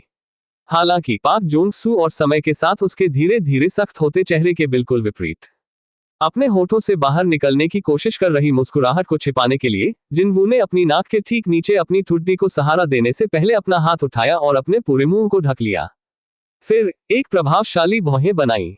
वह ऐसा देखना चाहता था मानो वह यहाँ इस पर बहुत गंभीरता से विचार कर रहा हो, और इसने अद्भुत काम किया। पाक जोंग सू समय बीतने के बारे में सब भूल गया और केवल जिन वू के निर्णय पर ध्यान केंद्रित किया क्योंकि उसके हाथ पसीने से लथपथ थे। काफी देर के बाद जिन वू ने एक हल्की आह भरी और फिर ठीक है, वह जो कहना चाहता था उसे जारी रखा। हम इसे इसी तरह से करेंगे। पाक जोंग सू के दोनों हाथ मेज के नीचे छिपे हुए कसकर मुट्ठियों में बंधे हुए थे। हाँ, ये हो चुका है। जिन वू की सहमति सुनने से ही पाक जोंग सू को लगा कि उसकी सारी चिंताएं और उसके कंधों पर पड़ा बोझ दूर हो रहा है। उसने अब तक इस समस्या की चिंता में अपना समय क्यों बर्बाद किया? उसे शुरू से ही ऐसा करना चाहिए था। बुसान छोड़ने के बाद पहली बार पाक जोंग सू का ठंडा कठोर चेहरा एक उज्जवल मुस्कान में बदल गया। अब केवल एसोसिएशन से संपर्क करना और छापेमारी की अनुमति प्राप्त करना बाकी था। हंटर सेओंग जिनवू के सहयोग के लिए सहमत होने के बाद अब झिझकने का कोई मतलब नहीं था। गेट को पहली बार सामने आए कुछ समय हो गया है, इसलिए नवीनतम रूप से हमें कल से छापेमारी शुरू करने की आवश्यकता है। फिर मैं तुमसे कल मिलूंगा। पाक जोन सू ने अपना सामान पैक करना बंद कर दिया और जल्दी से एक सुझाव दिया। इसके बजाय अगर हम अपनी कार में एक साथ दक्षिण की यात्रा करें तो कैसा रहेगा? चूंकि वे वैसे भी कल फिर मिलने वाले थे, तो क्या इस तरह का वादा करने के बजाय साथ घूमना अधिक कारगर नहीं होगा? पाक जोन सू ने इसे ध्यान में रखते हुए अपना सुझाव दिया। हम आपको शहर के सबसे अच्छे होटल में मार्गदर्शन करेंगे और हम आपके आवास का भुगतान भी करेंगे। हालांकि जिनवू के पास एक तंग कार के अंदर लंबी दूरी की यात्रा करने का कोई कारण नहीं था। उसे बस इतना करना था कि अपने एक छाया सैनिक को पाक जोन सू की छाया के अंदर डालना था, और बस यही होगा। इससे वह कभी नहीं खोएगा और कभी देर भी नहीं होगी। उसने एक नजर फर्श पर रेंगती गोलाकार आकार की छाया पर डाली और एक उपयुक्त बहाना लेकर आया। मैंने आज शाम के लिए पहले से ही व्यवस्था कर ली है, इसलिए मेरे लिए आपके साथ जाना मुश्किल होगा। लेकिन घबराना नहीं, मैं निश्चित रूप से समय पर आऊंगा।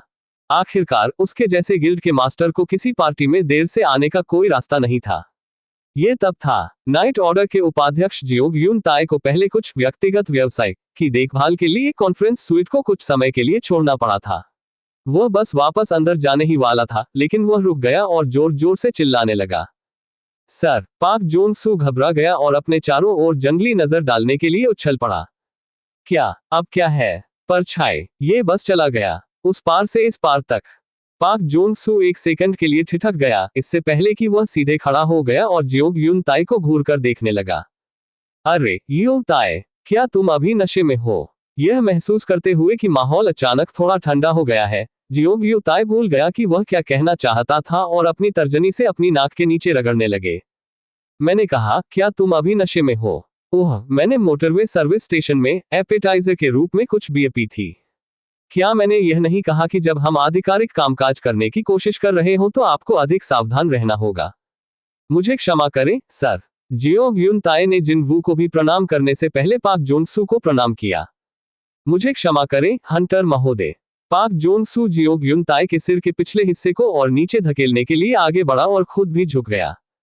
यहाँ यह आदमी है, उसका मतलब अच्छा है, लेकिन वह कभी कभी एक दो ड्रिंक के साथ बकवास भी उगल देता है। अगर हमने हंगामा खड़ा कर दिया तो मैं माफी मांगता हूँ। नहीं, ठीक है। मेरा मतलब है, परछाइयां कभी कभी इधर उधर घूम सकती हैं। और इसलिए जैसे ही बैठक मैत्रीपूर्ण माहौल में समाप्त हो रही थी, कॉन्फ्रेंस टेबल पर आराम कर रहे जिनवू का फोन अचानक हिल गया। ये कौन है? उसने फोन करने वाले पर नजर डाली, लेकिन वह नंबर नहीं पहचान सका। माफ करें, मुझे इस कॉल का उत्तर देना होगा। जिनवू ने एक सज्जन व्यक्ति की तरह अपने मेहमानों से उनकी समझदारी पूछी और कॉन्फ्रेंस स्वीट से बाहर निकल गया। जियोंग यून ताए, जो अभी थोड़ा सा रैकेट बनाने के लिए जिम्मेदार है, और पाक जोन सू ने अपने घबराए हुए दिल से राहत की लंबी लंबी सांस ली। हालांकि इसके तुरंत बाद जियोंग यून ताए ने अपना सिर झुकाया और धीरे से अपने आप में बुदबुदाया। लेकिन छाया वास्तव में हिल गई। पाक जोन सू की तीखी नजर का शिकार होने के बाद जियोंग यून ताए ने आखिरकार इस मामले पर अपना मुंह बंद कर लिया। थोड़ी देर की खामोशी के बाद जियोंग यून ताए को बातचीत के नतीजे के बारे में उत्सुकता हुई और उसने फिर से अपना मुंह खोला। सर, तो जैसे क्या हुआ? तुम्हारा मतलब क्या है, क्या हुआ? वह सहयोग करने के लिए सहमत हुए। अब यह बहुत अच्छी खबर है।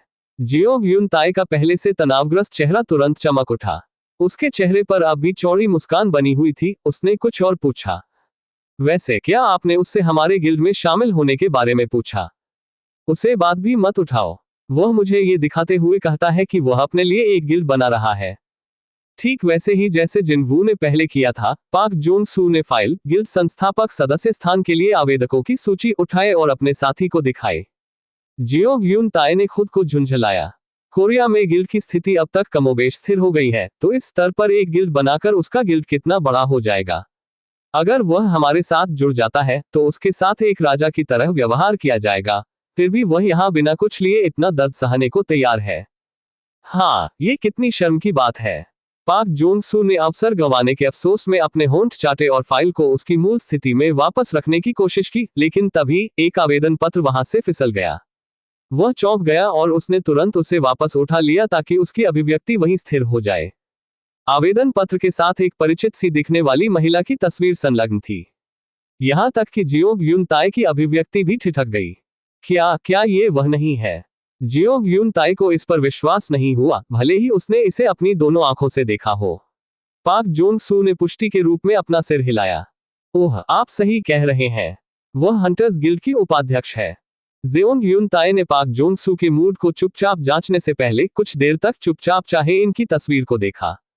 बड़े भाई, क्या हमें भी विलय एवं अधिग्रहण जैसी चीजें नहीं करनी चाहिए? तुरंत पाक जोंग सू की अभिव्यक्ति खराब हो गई। तुम मूर्ख हो। कॉन्फ्रेंस स्वीट से बाहर निकलने के बाद जिनवू ने उत्तर आइकन पर टैप किया। तभी फोन के स्पीकर से एक जानी पहचानी आवाज आई।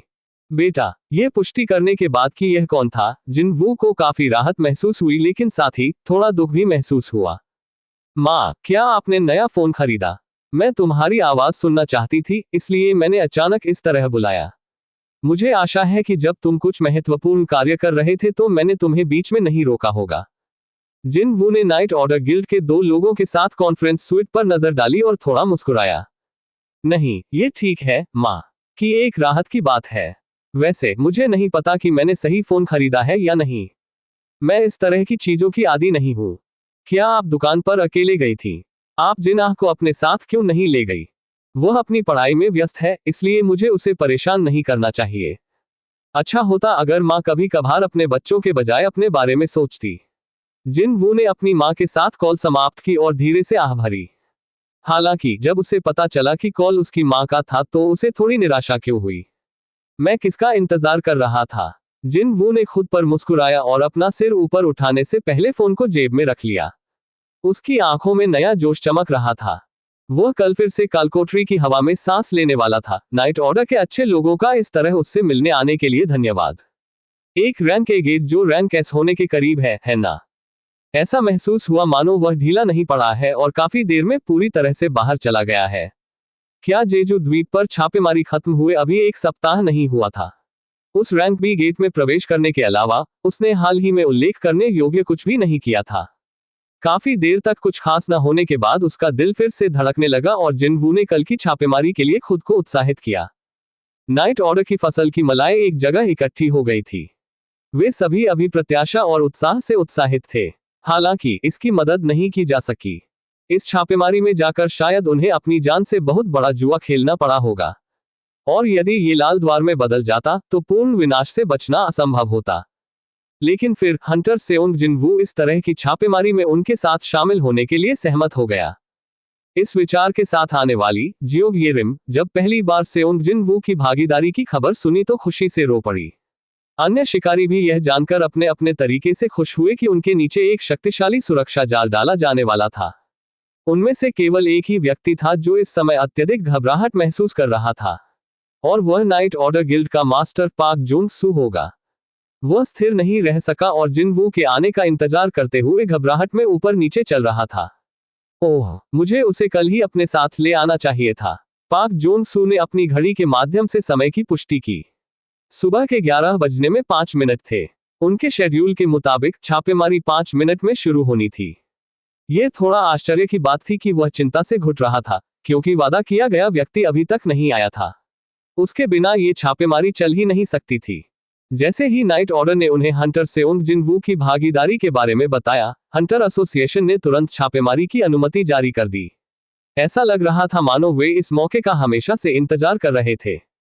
इसमें कोई संदेह नहीं था कि सेओंग जिनवू के नाम ने वहां अपनी उपयोगिता साबित कर दी है। लेकिन फिर उसके बिना छापेमारी शुरू करने के लिए भले ही मैं उसे एक तरफ रख दूं। पाक जोंग सू ने छापा मारने वाली टीम के सदस्यों के चेहरों पर नजर डाली। क्या आप आशा से भरी उन आंखों को देखेंगे? ये छापेमारी एसोसिएशन की वजह से नहीं, बल्कि उसके अपने गिल्ड सदस्यों की वजह से नहीं हो सकती है। 3 मिनट बचे हैं। पाक जोंग सू ने अत्यधिक चिंता के कारण अपना फोन निकाला, लेकिन अतिमानवीय स्तर का धैर्य जुटाने के बाद उसने इसे फिर से जेब में रख लिया। किसी ऐसे व्यक्ति को कॉल करना थोड़ा असभ्य होगा जिसने कहा था कि वह लगभग 10 मिनट पहले ही यहां आएगा। क्या अब ऐसा नहीं होगा? हालांकि उसे यह आभास नहीं हुआ कि कोई महान आभा वाला व्यक्ति इस स्थान की ओर आ रहा है। नहीं, उसे जिनवू का फोन आया, जिसमें उसने कहा था कि वह आसपास के क्षेत्र में आ गया है। पाक जोन सू ने अपने अंदरूनी हिस्से के बजाय चबाने के लिए कुछ और खोजा और अंततः सिगरेट पर विचार किया। बस आप कहाँ हैं, सियोंग जिन वू हंटर। लगभग उसी समय जिन वू अपने अपार्टमेंट के बाहर कदम रख रहा था। वह आसानी से ले जाने योग्य कपड़े और एक जोड़ी स्नीकर्स पहने हुए था। उसने अपनी घड़ी की ओर देखा और उसमें 11 बजे से 1 मिनट पहले लिखा था। उसने अपना सिर ऊपर उठाया और बादलों से घिरा उदास आकाश देखा। मुझे आश्चर्य है, क्या जिन आह सुबह अपने साथ छाता लेकर गई थी? ऐसे विचार थोड़े समय तक ही रहे। ठीक है, तो फिर वहां पहुंचने का समय आ गया है। जिन वू ने अपना चेहरा छुपाने के लिए हुड ऊपर खींचा और उसके होठों पर मुस्कान आ गई। सबसे पहले उसने स्टील्थ को एक्टिवेट किया और फिर शैडो एक्सचेंज। उसने तुरंत उस सैनिक के साथ अपनी स्थिति बदल ली जो वर्तमान में छाया की स्थिति में है। इस बीच जिन आह के हाई स्कूल में कहीं 3 पुरुष छात्र और उनके चेहरे वर्तमान में अपने कला शिक्षक के लिए एक काम करने के लिए कहे जाने पर नाखुशी से भरे हुए थे। क्या ये स्पष्ट रूप से श्रम शक्ति का शोषण नहीं है? हाँ, मुझे स्वयं इसके बारे में आश्चर्य है। मेरा मतलब है, हम ऐसा कुछ क्यों कर रहे हैं जिसे सबसे पहले उस व्यक्ति को स्वयं करना चाहिए था। जब पुरुष छात्रों ने दूसरी कला कक्षा, जो वर्तमान में उनके स्कूल की भंडारण इकाई के रूप में काम कर रही है, का भारी ताला खोला तो वे कटु शिकायत करते रहे। इस सारी धूल को देखो। अप्रयुक्त, भूले हुए भंडारण के अनुरूप धूल की मोटी परत ने छात्रों की तिकड़ी का स्वागत किया। कई घिसे पिटे कला के सामान, उनके मूल मालिकों द्वारा फेंके गए चित्रों के टुकड़े और स्केच अभ्यास के लिए उपयोग की जाने वाली प्लास्टर की मूर्तियां इस स्थान पर फेंक दी गईं। अरे, हमें इनमें से कितनी प्लास्टर की मूर्तियां अपने साथ ले जानी थी? यहाँ उनमें से 6 हैं, इसलिए ये 6 होना चाहिए। चलो, इसका मतलब है कि हमें फिर से यहाँ वापस आना होगा। फिर आप उनमें से 4 को एक ही समय में क्यों नहीं ले जाते? प्लास्टर की आकृतियों को ले जाने के लिए पुरुष छात्रों ने अपनी आस्तीनें ऊपर कर ली। लेकिन फिर छात्र ने सबसे गहरे कोने में छिपी धूल भरी आकृति को उठाया और अंत में कुछ और की खोज की। ओह! उसकी आश्चर्यचकित सी आवाज सुनने के बाद उसके दोस्त देखने के लिए तेजी से आगे बढ़े। ओह! क्या यह नहीं है? दीवार में एक बड़ा छेद था। यह एक वयस्क मानव के आकार का गेट था। तीनों में से सबसे बड़ा छात्र गेट पर नजर डालने के बाद मुस्कुराया। और मैं यहाँ था, सोच रहा था कि क्या हो रहा है। छात्र ने अपना हाथ गेट की सतह पर दबाया और आगे बढ़ गया। इस तरह का बंद गेट सुरक्षित है। केवल शिकारी ही अंदर जा सकते हैं और अंदर की चीजें भी बाहर नहीं आ सकती। ये तब था। गेट की सतह पर अचानक एक दरार बन गई और उसी समय एक हाथ छात्र के सिर को पकड़ने के लिए बाहर निकला। छात्र ने पकड़ से छूटने के लिए जमकर संघर्ष किया, लेकिन हाथ 1 इंच भी आगे नहीं बढ़ा। और तब एक फल की कठोर सतह के टुकड़ों में टूटने की आवाज के साथ धूल से भरे भंडार पर खून बिखर गया। जून से कहा, और जैसे ही खून से लथपथ 2 छात्र चिल्लाए, गेट के प्रवेश द्वार को ढकने वाला काला पर्दा कांच की तरह टूट गया और अंदर फंसे राक्षस बाहर निकलने लगे। चैप्टर 139। ओर्क्स प्राकृतिक रूप से जन्मे शिकारी थे। उनकी बुद्धिमत्ता का स्तर मनुष्यों से कुछ हद तक कम था, लेकिन जब अपने से कमजोर शिकार पर नजर रखने और उसका शिकार करने की बात आती थी तो वे आसानी से मानवता से आगे निकल जाते थे। और अब दरवाजा टूट गया था। कालकोठरी को बाकी दुनिया से रोकने वाली दीवार हट गई और ये शिकारी गेट से बाहर निकलने लगे। ऑक्स ने हाई स्कूल के लड़कों की कष्टप्रद लाशों को दूर धकेल दिया और उनके आसपास का निरीक्षण किया। ये शिकारी पूरे हफ्ते से अंधेरी कालकोठरी में बंद थे और चुपचाप इस दिन का इंतजार कर रहे थे। ये तो स्पष्ट था कि वे अपने आसपास से आने वाली रक्त और मांस की गंध से उत्तेजित हो जाते थे।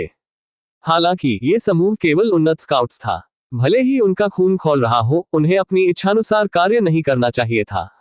गोल दरवाजे के ठीक बाहर उनके दर्जनों भाई अपनी रिपोर्ट का बेसब्री से इंतजार कर रहे थे। इन ऑक्स ने चारों ओर देखा और कई दरवाजों और खिड़कियों वाली सीधी दीवारें देखी। उन्नत स्काउट्स के प्रभारी ऑक को तुरंत एहसास हुआ कि वे एक महल जैसी जटिल कृत्रिम संरचना के अंदर खड़े थे। इसके नथुने फड़कने लगे। यहां बनाने के लिए 2 विकल्प थे। एक, इस महल को छोड़ दें और जो भी शिकार उन्हें मिले उसे पूरी दंड से मुक्ति के साथ मार डालें। या इस महल के भीतर पाए जाने वाले हर इंसान को मार डालो और इसे एक किले में बदल दो और फिर ईमानदारी से उनका शिकार शुरू करो। इस बात पर विचार करने की भी आवश्यकता नहीं थी कि कौन सा विकल्प अधिक सुरक्षित है।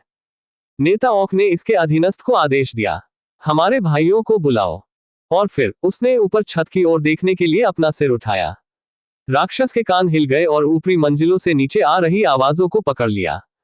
ऊपर और फिर उससे भी ऊपर, फिर भी ऐसा प्रतीत होता है कि यह संरचना शिकार से भरी हुई थी। उसका सिर इस समय दर्द भरी आवाज से बज रहा था जो जीव से अपने हर एक शिकार को मारने के लिए कह रही थी। अच्छा, राक्षस का जबड़ा खुल गया और उसके पीले दांत दुनिया के सामने आ गए। सबसे पहले हम इस जगह को पूरी तरह से साफ करते हैं। ग्वांगनरी के समुद्र तट पर लोगों की अच्छी खासी भीड़ जमा थी। भले ही मौसम बादलों से घिरा हुआ और उदास था, फिर भी एक ऐसी चीज थी जिसने इन लोगों को रुगन आकर्षण में यहां आने पर मजबूर कर दिया। और वह समुद्र तट के ऊपर तैरता हुआ विशाल द्वार होगा। स्थानीय पुलिस बल के सदस्यों, जिनकी सहायता का अनुरोध किया गया था, और हंटर एसोसिएशन बुसान शाखा के कर्मचारियों ने क्षेत्र की घेराबंदी कर दी थी और नागरिकों को उस स्थान पर जाने से सख्ती से रोक दिया था। लेकिन किसी कारण से आसपास इकट्ठा होने वाले लोगों की संख्या बिल्कुल भी कम नहीं हुई थी। वरिष्ठ, एक नौसिखिया महिला कर्मचारी, जिसने लोगों की लहरों से टकराने के दुर्भाग्य का आनंद लिया, ने आंसू भरी अभिव्यक्ति बनाए और जिज्ञासु मनुष्यों के तूफान से आश्रय मांगते हुए अपने वरिष्ठ से पूछा, क्या हर बार गेट दिखने पर हमें यही बात दोहरानी होगी? इस बात को लेकर वरिष्ठ कर्मचारी भी परेशान चल रहा था। किसी गेट के आसपास इस स्तर का हंगामा देखने का यह उनका पहला अवसर होगा। ठीक है, मुझे लगता है कि इसमें कोई मदद नहीं की जा सकती, क्योंकि यह गेट बुसान में अब तक खुलने वाला सबसे बड़ा गेट है। फिर उसने चुपचाप उसके पीछे नजर डाली। वहां वह विशाल छिद्र था जो चुपचाप हवा में तैर रहा था। इसे देखने मात्र से उसे ऐसा महसूस हो रहा था जैसे उसे अंदर ही अंदर चूसा जा रहा है, इसलिए वह जानबूझकर इसकी उपस्थिति को नजरअंदाज करने की कोशिश कर रहा था। लेकिन निश्चित रूप से मैं जानता हूं कि वह चीज तब तक लोगों को नुकसान नहीं पहुंचा सकती जब तक कि कालकोठरी को तोड़ न दिया जाए, लेकिन फिर भी वह अभी भी इन द्वारों को नापसंद करता था, जैसे कि कुछ लोग बाह्य अंतरिक्ष या महासागरों की गहराई से अतार्किक रूप से डरते थे। यही कारण है कि वह हमेशा अपने मन में प्रार्थना करता था कि जब भी उसे किसी गेट के स्थान पर भेजा जाए तो शिकारी जल्दी से उस अशुभ छेद की देखभाल कर ले। हालांकि एक तरह से यह बात थी जिसने उन्हें इस छापे के बारे में बहुत अधिक आश्वस्त महसूस कराया। नौसिखिया को वजह भी याद रही होगी, क्योंकि वह अचानक उससे बातें करने लगी थी। आह वरिष्ठ, क्या आपने सुना? क्या सुना? सियोल से एक रैंक एस हंटर आ जाने वाला है। क्या यहाँ कोई ऐसा था जो ये पहले से नहीं जानता था? संभवतः यहाँ मौजूद सभी लोगों में से आधे केवल रैंक एस हंटर को अपनी आंखों से देखने के लिए आए थे, जबकि अन्य आधे गेट पर ही देखने के लिए आए थे। आपका मतलब है हंटर सेओंग जिनवू? हाँ, वह। तुम इतने खुश क्यों हो? आप उसे व्यक्तिगत रूप से जानती हैं या कुछ और? नहीं, वास्तव में नहीं। नौसिखिया ने जल्दी से अपने हाथ इधर उधर हिलाए और चेहरे पर उत्साहपूर्ण अभिव्यक्ति के साथ अपने शरीर को मरोड़ना शुरू कर दिया। दरअसल मैं रैंक एस हंटर को पहली बार देखूंगी, इसलिए। इसके बजाय वरिष्ठ कर्मचारी ने निराश भाव व्यक्त किया। हंटर सेओंग जिनवू एक नौसिखिया है और आप भी एक नौसिखिया हैं, फिर भी आप दोनों इतने अलग कैसे हो सकते हैं? सीनियर, यदि आपके पास मूर्ख बनाने के लिए अभी भी इतनी ऊर्जा बची है, तो आप उस तरफ क्यों नहीं जाते और उन्हें कुछ मदद क्यों नहीं देते? लेकिन मैं यहाँ एक छोटा सा विश्राम लेने आया हूँ, तुम्हें पता है। मैं सुबह से खड़ा हूँ और मेरे पैर मुझे मार रहे हैं, आप जानती हैं। वरिष्ठ एजेंट ने अप्रसन्नता से कहा। उसे इस तरह गुस्से से अपनी आंखें सिकोड़ते हुए देखकर उसे लगा होगा कि वह उसके साथ अन्याय कर रहा है, लेकिन वह उस पर पूरा भरोसा नहीं कर पा रही थी जो वह यहाँ बेचने की कोशिश कर रही थी। फिर भी ऐसा नहीं था कि वह समझ नहीं पा रहा था कि वह कहां से आ रही थी। अच्छी तरह से हाँ, मैं भी थोड़ा उत्सुक हूँ। हाल ही में हर कोई उसके बारे में बात कर रहा है। देखना, यहाँ तक कि आप भी। वरिष्ठ, मेरा मतलब है, उसने अकेले ही एस गेट रैंक के एक बॉस का शिकार किया था। मूल रूप से जेजू द्वीप पर दिखाई देने वाले रैंक एस गेट का असली बॉस राक्षस रानी चींटी थी। हालांकि प्रसारण देखने वालों में से कई लोगों ने सोचा कि उत्परिवर्तित चींटी राक्षस ही बॉस है। ये सब उस प्राणी द्वारा छोड़े गए अंत संबंधी दृश्य प्रभाव के लिए धन्यवाद। बॉस स्तर के राक्षस को मारने का मतलब था कि गेट जल्द ही बंद हो जाएगा, और वह युवक एक शिकारी था जो एक रैंक एस गेट को बंद कर सकता था। यह कारण नहीं था कि हंटर सेओंग जिनवू के संभावित विशेष प्राधिकारी रैंक होने का शोर हाल ही में जोर पकड़ रहा था। यह स्वाभाविक ही था कि जनता का ध्यान उन पर केंद्रित था। सभी लोगों में से एक रैंक एस हंटर। मुझे आश्चर्य है, वास्तव में इसे देखना कैसा होगा। वरिष्ठ कर्मचारी ने अपने कनिष्ठ की चमकती आंखों को देखा और उसके विचार एक पल में जटिल हो गए। इस बच्ची ने, शायद उसने एसोसिएशन में नौकरी के लिए आवेदन किया था, इसलिए नहीं कि उसे यह काम पसंद है, बल्कि इसलिए क्योंकि उसे हंटर्स या कुछ और पसंद है। नौसिखिया कर्मचारी को इसकी परवाह नहीं थी कि उसका वरिष्ठ उसे कैसे देख रहा है। उसकी आंखें चमकती रहीं और उसकी आवाज प्रत्याशा से पूरी तरह से गदगद हो गई। वरिष्ठ, वरिष्ठ, अब क्या? मैंने सुना है कि आप वास्तव में मजबूत शिकारियों को उनकी आंखों में भी नहीं देख सकते हैं। ठीक है, मैंने सुना है कि आपने अतीत में एक बार रैंक एस हंटर देखा था। क्या वह सच है? वरिष्ठ कर्मचारी ने पिछले साल ग्वांगजू की अपनी व्यावसायिक यात्रा को याद किया। हाँ, मैंने एस रैंक शिकारी देखा है। बहुत खूब। अचानक अपने जूनियर को इस तरह अपनी प्रशंसा प्रदर्शित करते देख वरिष्ठ कर्मचारी को लगा कि उसके कंधे कुछ सीधे हो गए हैं। इसलिए, ये कैसा था, वरिष्ठ? क्या ये सचमुच डरावना था? अरे अरे, इसका जिक्र भी मत करो, ठीक है। पिछले साल एसोसिएशन के काम के कारण मुझे शाइनिंग स्टार गिल्ड के हंटर माह डोंग वूक से मिलने का मौका मिला और माफ करें, आ रहा हूं। जरूर। एसोसिएशन के दोनों कर्मचारी एक युवक के लिए रास्ता बनाने के लिए तुरंत अलग हट गए और फिर से एक साथ वापस आ गए। परंतु फिर वरिष्ठ एजेंट ने अपने पीछे हुडी पहने युवक को देखा। क्या हुआ, वरिष्ठ? नहीं, ठीक है, मुझे लगा कि वह आदमी परिचित लग रहा था। ओह, वास्तव में, ये बहुत अजीब है। मेरा विचार भी बिल्कुल यही था। क्या वह भी एसोसिएशन का स्टाफ सदस्य है? रुको, मैं अपनी कहानी के साथ कहाँ था? वह था शाइनिंग स्टार से हंटर माह डोंगवूक। ठीक है, मुझे हंटर माह डोंगवूक से व्यक्तिगत रूप से मिलने का मौका मिला और वह आदमी इतना विशाल था कि उसके कंधे इतने चौड़े थे। बहुत खूब। ऐसा लग रहा था कि ये दो वरिष्ठ और कनिष्ठ कर्मचारी निश्चित रूप से बहुत अच्छे से मिल गए। सियोंग जिनवू हंटर, पाक जोंग सू ने रोते हुए स्वर में जिनवू का स्वागत किया, जो निश्चित रूप से उसके 30 के दशक के उत्तरार्ध के आयु वर्ग के अनुरूप नहीं था। ये सिर्फ ये दिखाने के लिए गया कि इस विशेष छापे पर कितना सवार था। जिनवू ने चुपचाप समय की पुष्टि की, भले ही उसे पाक जोंग सू की भावुक प्रतिक्रिया का सामना करना पड़ा। फोन की स्क्रीन पर दर्शाए गए नंबर 10:59 से 11 बजे तक स्विच हो गए। बहुत अच्छा, जिनवू तेजी से मुस्कुराया। अराजकता बढ़ने से बचने के लिए वह गायब में रहा और यहां वापस चलने से पहले कुछ दूर कहीं चला गया, लेकिन फिर भी वह समय पर पहुंचने में कामयाब रहा। छापेमारी अभी शुरू नहीं हुई थी, लेकिन उसे पहले से ही इसके बारे में अच्छा महसूस हो रहा था। और जब उसने देखने के लिए सिर उठाया, अब इसे वास्तविक रूप से देखने पर यह कुछ बड़ा दिखता है। वह अपनी आंखों के ठीक सामने गेट देख सकता था, जो वीडियो क्लिप में दिख रहे गेट से कहीं अधिक बड़ा लग रहा था। उस चीज से निकलने वाली जादुई ऊर्जा की मात्रा उतनी ही गंभीर थी जितनी एसोसिएशन ने नाइट ऑर्डर गिल्ड को बताई थी। मुझे अंदर किस तरह के राक्षस मिलेंगे? उसके होठों पर अनायास ही मुस्कान खिल गई। हालांकि उस निरर्थक विशाल गेट के अलावा बाकी सब कुछ वैसा ही दिख रहा था, कमोबेश। ठीक उसी तरह जैसे अन्य गिल्डों द्वारा छापे मारने पर होता है। पास में निम्न रैंक वाले शिकारियों के दो समूह थे। वह पुनर्प्राप्ति टीम है और वह खनन टीम है। और पुरानी कहावत है कि आप उतना ही देखेंगे जितना आप जानते हैं। वह पोशाक और उनके उपकरणों के माध्यम से उनकी भूमिकाओं को आसानी से अलग कर सकते थे। ये वास्तव में अतीत में हंटर्स गिल्ड की छापेमारी में भागीदारी के कारण था। तब याब गिल्ड के अधिकारी इधर उधर भाग दौड़ कर रहे हैं और खुद को व्यस्त भी रख रहे हैं। अब वह पहले की तुलना में अधिक आराम महसूस कर रहा था, जब उसे अभी भी कुछ पता नहीं था और यह भी नहीं पता था कि अंत कौन सा है। वास्तव में अनुभव सबसे अच्छा शिक्षक साबित हुआ। वह सचमुच आया था। यह मिस्टर सेओंग जिन वू है। पाक जोंग सू के कॉल साइन को सुनने के बाद कुलीन शिकारी इकट्ठा होने लगे और जिन वू को पहचानने के बाद उन्होंने उज्ज्वल अभिव्यक्ति बनाना शुरू कर दिया। उन्होंने उसके साथ सरल अभिवादन साझा किया और यहां उपस्थित प्रत्येक व्यक्ति का अवलोकन किया। आज की छापेमारी के लिए 30 उच्च पदस्थ शिकारी एकत्र हुए थे। पाक जोंग सू की आश्वस्त घोषणा की तरह अकेले संख्या और गुणवत्ता ने हंटर्स गिल्ड को बिल्कुल भी नहीं हारा। आशा के अनुसार, क्या उन्हें ऐसा कहना चाहिए जैसा कि देश के इस हिस्से का प्रतिनिधित्व करने वाले एक गिल्ड से अपेक्षा की जाती है। और वे सभी उचित धातु कवच या जादुई प्रभावों से युक्त विशेष रक्षात्मक उपकरणों से सुसज्जित थे, इसलिए वे निश्चित रूप से नाइट ऑर्डर के बिल में अच्छी तरह फिट बैठते थे। सोचने के लिए, ऐसे गिल्ड को केवल इसलिए कम आंका जाएगा क्योंकि उनके पास रैंक एस हंटर की कमी थी। वह कितनी अफसोसजनक बात थी।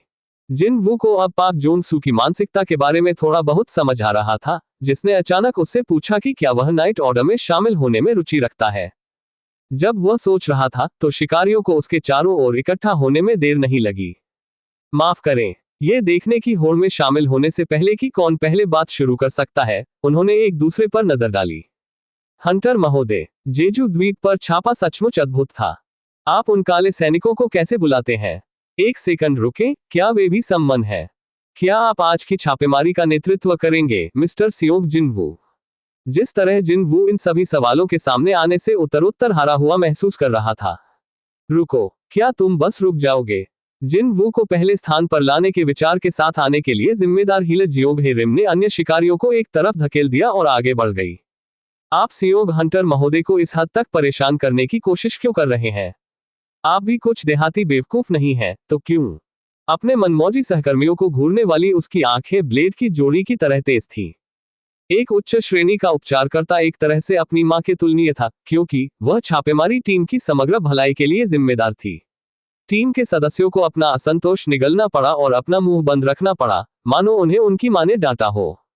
जियोंग ये रिम ने मुस्कुराहट दिखाई। फिर वह सहजता से घूमी और हाथ मिलाने के लिए जिनवू की ओर अपना हाथ बढ़ाया। मैं नाइट ऑर्डर की विशिष्ट आक्रमण टीम जियोंग की मुख्य उपचारक हूं। रिम, आपसे मिलकर खुशी हुई। उसने अपनी आंखों से हल्की मुस्कान बनाए और आगे बढ़ती रही। मैं दूसरों के बारे में नहीं जानती, लेकिन ये देखते हुए कि आप टीम का नेतृत्व करने वाले हैं, और ये तथ्य कि मैं मुख्य उपचारक हूं, हमें शुरू करने से कम एक ही पृष्ठ पर होना चाहिए।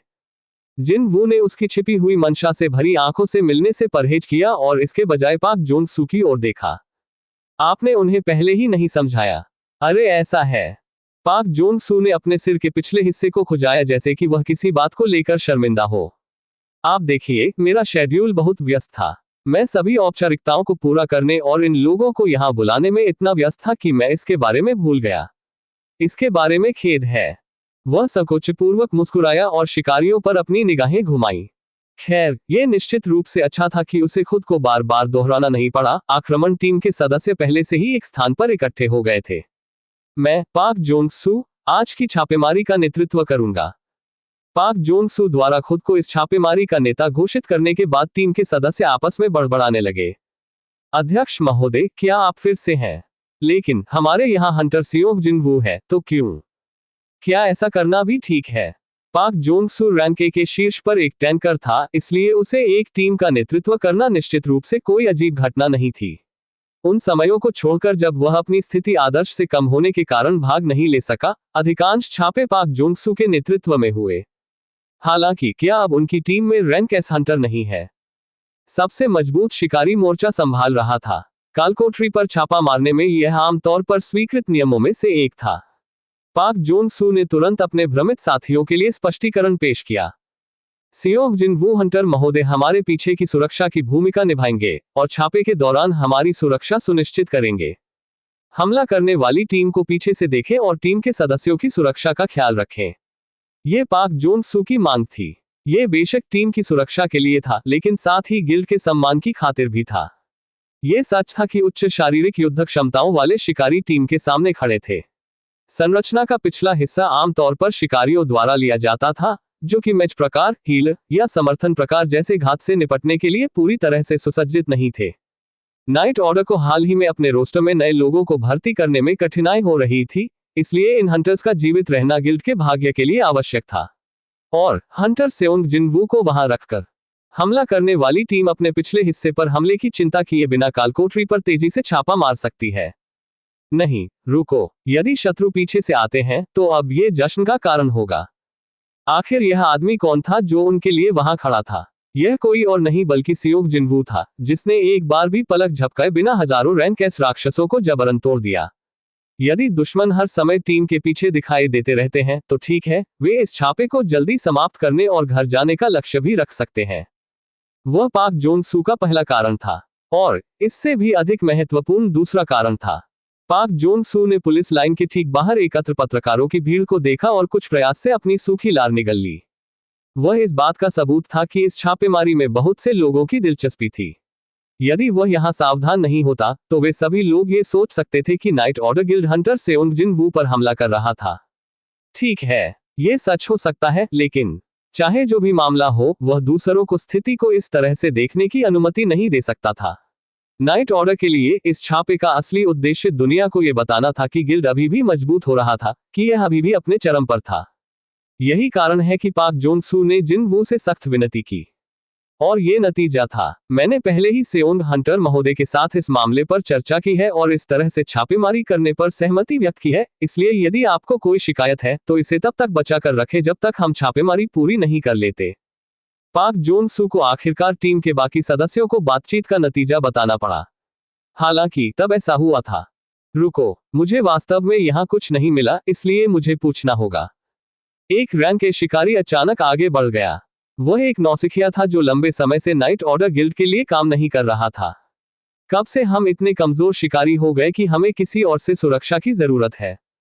उसे एक वाक्य से वरिष्ठ शिकारियों के चेहरे का रंग एकदम फीका पड़ गया। नहीं जूनियर, मत करो। युवा हंटर, जो लगभग जिनवू की उम्र का लग रहा था, उसकी अभिव्यक्ति आत्मविश्वास से भरी हुई थी। क्या आप मुझसे सहमत नहीं हैं, बड़े भाई, बड़ी बहन? क्योंकि इस नौसिखिया को इस साल के नए शिकारियों की सूची में किम चेओल के बाद संभावित दावेदारों का दूसरा सबसे अधिक ध्यान आकर्षित करने का मौका मिला। दरअसल उसके पास खुद पर भरोसा रखने का एक कारण था। दुर्भाग्य से एक समस्या थी, और यही वह व्यक्ति होगा जिससे वह बात कर रहा था। क्या हमारे नाइट ऑर्डर के कुलीन लोग आपकी नजर में इतने कमजोर दिखते हैं, मिस्टर सेओंग जिनवू? जिनवू ने अपनी पूरी क्षमता से हंसी के बढ़ते दौरे को दबाया और चुपचाप इस नौसिखिया रैन के हंटर को देखता रहा। यह महसूस करना अन्य शिकारियों का काम था कि उनका खून सूख गया है, उसका नहीं, इसलिए यह ठीक था। क्या बात है, वह बच्चा किस मूर्खतापूर्ण आत्मविश्वास के साथ ऐसा करने की कोशिश कर रहा है? नहीं रुको, वह गुंडा। मुझे पता था कि वह बुसान का एक देहाती बदमाश है, लेकिन क्या ऐसा हो सकता है कि उसने कभी एस रैंक वाले को भी एक्शन में नहीं देखा हो?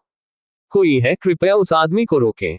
लेकिन आप केवल उसे ही रोक सकते हैं जो जानता है कि कब सही समय पर और सही जगह पर बकवास उगलनी है। यह देखकर कि उसके सभी वरिष्ठ अवाक रह गए थे, और जिनवू अपनी चुप्पी बनाए हुए था, नौसिखिया हंटर का आत्मविश्वास और भी अधिक बढ़ गया। इसके अलावा, अध्यक्ष महोदय, आप बहुत आगे बढ़ गए हैं, आप जानते हैं। क्या मुझे इस बार मैं ही क्यों हूं? पाक जोन सू ने स्तब्ध होकर अपनी ओर इशारा किया। भले ही रैंक एस हंटर का नाम मूल्य अधिक हो, आप एक फ्रीलांसर द्वारा गिल्ड की लूट का मूल्य छीनने की शर्त से इतनी आसानी से कैसे सहमत हो सकते हैं? अब तक पाक जोन सू के सिर में माइग्रेन विकसित हो चुका था, और उसने जिनवू पर एक त्वरित नजर डाली। सेओंग हंटर महोदय, मैं अपने जूनियर को आपके सक्षम हाथों में छोड़ता हूं। जिनवू ने संक्षेप में सिर हिलाया। चाहे जो भी मामला हो, मैं इस निरर्थक विरोधाभास को समझ नहीं पा रहा हूं। यह तब था। नौसिखिया के जोशीले भाषण के ठीक सामने इग्रिट को बुलाया गया। रैन के नौसिखिया काले शूरवीर से निकलने वाली विशाल जादुई ऊर्जा से घबरा गया और जल्दी से एक कदम पीछे हट गया। हालांकि दूसरा कदम उठाने से पहले ही उसकी पीठ पर किसी सख्त चीज का प्रहार हो गया। अब स्तब्ध मूर्ख, वह तेजी से पीछे मुड़ा और पाया कि एक और शूरवीर, जो पहले वाले से कई सिर लंबा था, नीचे की ओर देख रहा था। निस्संदेह यह आयरन था। जिस हॉन्फिने को उसने छिपाने की कोशिश की वह अपने आप ही उसके गले से बाहर निकल गई। और फिर ये पक्ष से आया। किसी ने उसके कंधे को थपथपाया, और नौसिखिया ने धीरे से अपना पसीने से लथपथ चेहरा घुमाया और पाया कि इस बार काले कपड़े में लिपटी एक आकृति वहां खड़ी थी। फैंक्स से निकलने वाली अशुभ जादुई ऊर्जा के कारण नौसिखिया ने अपने पैरों की सारी ताकत खो दी और अपने बट पर गिर गया। वह बहुत दयनीय लग रहा है, इसलिए मुझे बेरू को नहीं बुलाना चाहिए, नहीं। जिनवू ने एक बार अपना हाथ झटका और नौसिखिया हंटर को घेरने वाले 3 नाइट ग्रेड सैनिक तुरंत अपनी छाया अवस्था में लौट आए। जिनवू पीले चेहरे वाले नौसिखिया के पास गया और अपना हाथ बढ़ाया। तुम्हें अभी तक कुछ समझ नहीं आया? रैन के नौसिखिया ने अपना हाथ पकड़ लिया और प्रकाश की गति से सिर हिलाने से पहले अस्थिर रूप से वापस खड़ा हो गया। चैप्टर 140। छोटी मोटी बातों का निबटारा अब खत्म हो चुका था। नाइट ऑर्डर गिल्ड के सदस्यों के साथ जिनवू गेट के सामने चला गया। हालांकि इससे पहले कि वे प्रवेश करने वाले थे, कृपया प्रतीक्षा करें। चेयरमैन पाक जोन सू और उसके डिप्टी वाइस चेयरमैन जियोग युन ताए ने आखिरी बार अपने उपकरणों के साथ साथ टीम के सदस्यों की स्थितियों की जांच करना शुरू किया। शायद इसलिए क्योंकि वे अब प्रवेश द्वार के सामने खड़े थे। पहले का शोर शराबा वाला माहौल अब काफी दूर चला गया था, उसकी जगह भारी खामोशी ने ले ली थी। वह निश्चित नहीं था कि यह कब से शुरू हुआ, लेकिन जिनवू को कालकोठरी में प्रवेश करने से ठीक पहले तनाव की यह स्थिति पसंद आने लगी थी। ऐसा महसूस हुआ जैसे उसके सिर के अंदर का हिस्सा शांत हो रहा था। ऐसी बात अतीत में पूरी तरह से अकल्पनीय रही होगी जब वह हंटर एसोसिएशन के आवधिक कॉलअप के डर से फोन कॉल का जवाब देने से बचते थे। सर, कोई समस्या नहीं है। बहुत अच्छा। पाक जोन सू ने अपना सिर हिलाया और बाकी छापेमारी टीम से एक कदम दूर खड़े जिन वू के पास चला गया। बाद वाले ने अपनी निगाहें इस छापेमारी के नेता की ओर घुमाई। सियोंग जिन वू हंटर महोदय। हाँ, जिन वू ने अपनी बाहें फैला दी और सीधे पाक जोन सू की आंखों में देखा और बूढ़े व्यक्ति ने तुरंत अपना सिर नीचे कर लिया। हम अब से आपकी देखभाल में रहेंगे। हालांकि छोटे उन शब्दों में पाक जोन सू की कई भावनाएं और चिंताएं शामिल थीं। जिन वू ने अपने उत्तर में ऐसे ही शब्दों का प्रयोग किया। मैं भी आपकी देखभाल करूंगा। पाक जोन सू और जियोग युन ताए ने पहले गेट में प्रवेश किया और बाकी शिकारी उनके बाद एक एक करके प्रवेश कर गए। और यह पुष्टि करने के बाद कि सभी शिकारी अंदर चले गए हैं, आखिरी व्यक्ति जो अभी भी बाहर खड़ा था, जिन वू, धीरे धीरे गेट के अंदर चला गया। आप कालकोठरी में प्रवेश कर चुके हैं। हमेशा की तरह सिस्टम संदेश, जिसे उसके अलावा कोई नहीं देख सकता था, ने कुछ और होने से पहले जिन वू का स्वागत किया। परंतु फिर जिन वू ने अपना सिर झुका लिया। उसका स्वागत एक कालकोठरी द्वारा किया गया जिसमें रास्ते इतने बड़े थे कि वहां से गुजरने वाले दिग्गजों को समायोजित किया जा सके। इससे पहले उसने कई उच्च रैंक वाली कालकोठरियों में प्रवेश नहीं किया था, लेकिन वह इतना भाग्यशाली था कि इतनी बड़ी कालकोठरी के अंदर जा सका। यही कारण है कि जिन वू कालकोठरी के आकार से हैरान नहीं था।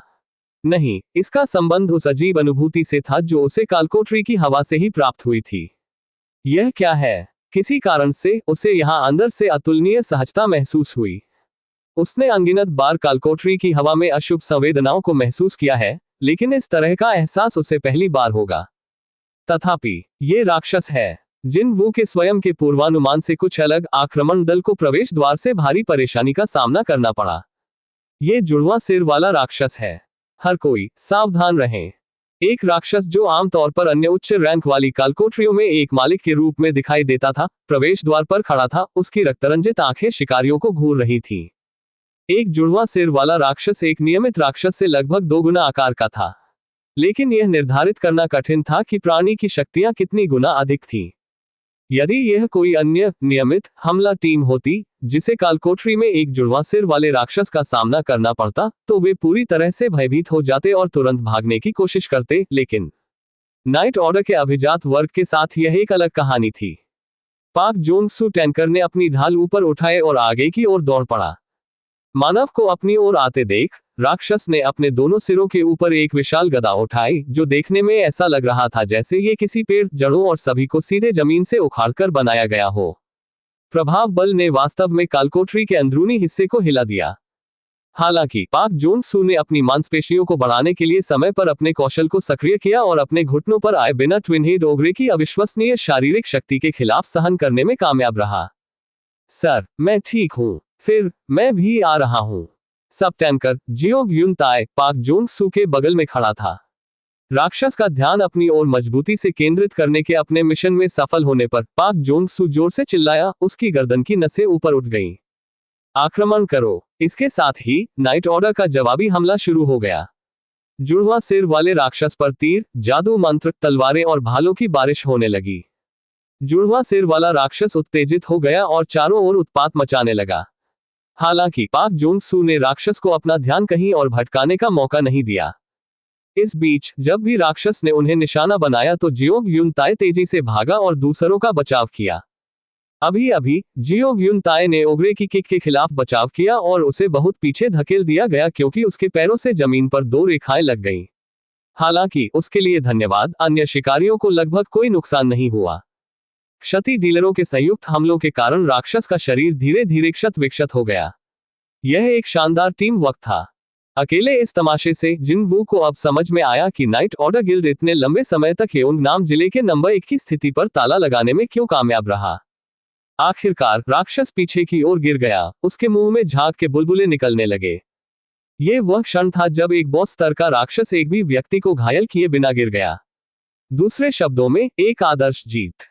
हमने ये किया। टीम के नेता पाक जोन सू ने अपनी दोनों मुट्ठियां कसकर भींच ली। क्या इसलिए कि आज उनके यहाँ कोई मेहमान आया था? न केवल वह, बल्कि उसके बाकी साथी भी सामान्य से कहीं अधिक प्रेरित थे। उन्होंने अभी हंटर सेओंग जिन वू की आंखों में कैसे देखा होगा।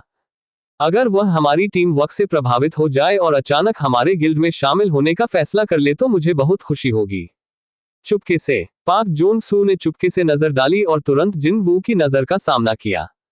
यह महसूस करते हुए कि उसके आंतरिक विचार उजागर हो गए हैं, पाक जोंग सू थोड़ा संकोची हो गया और सोचने लगा कि गर्म मुस्कान के साथ जिन वू के पास जाने का फैसला करने से पहले उसे आगे क्या करना चाहिए। हम आगे बढ़ने से पहले अपने उपकरणों की दोबारा जांच करने के लिए यहाँ थोड़ी देर रुकेंगे।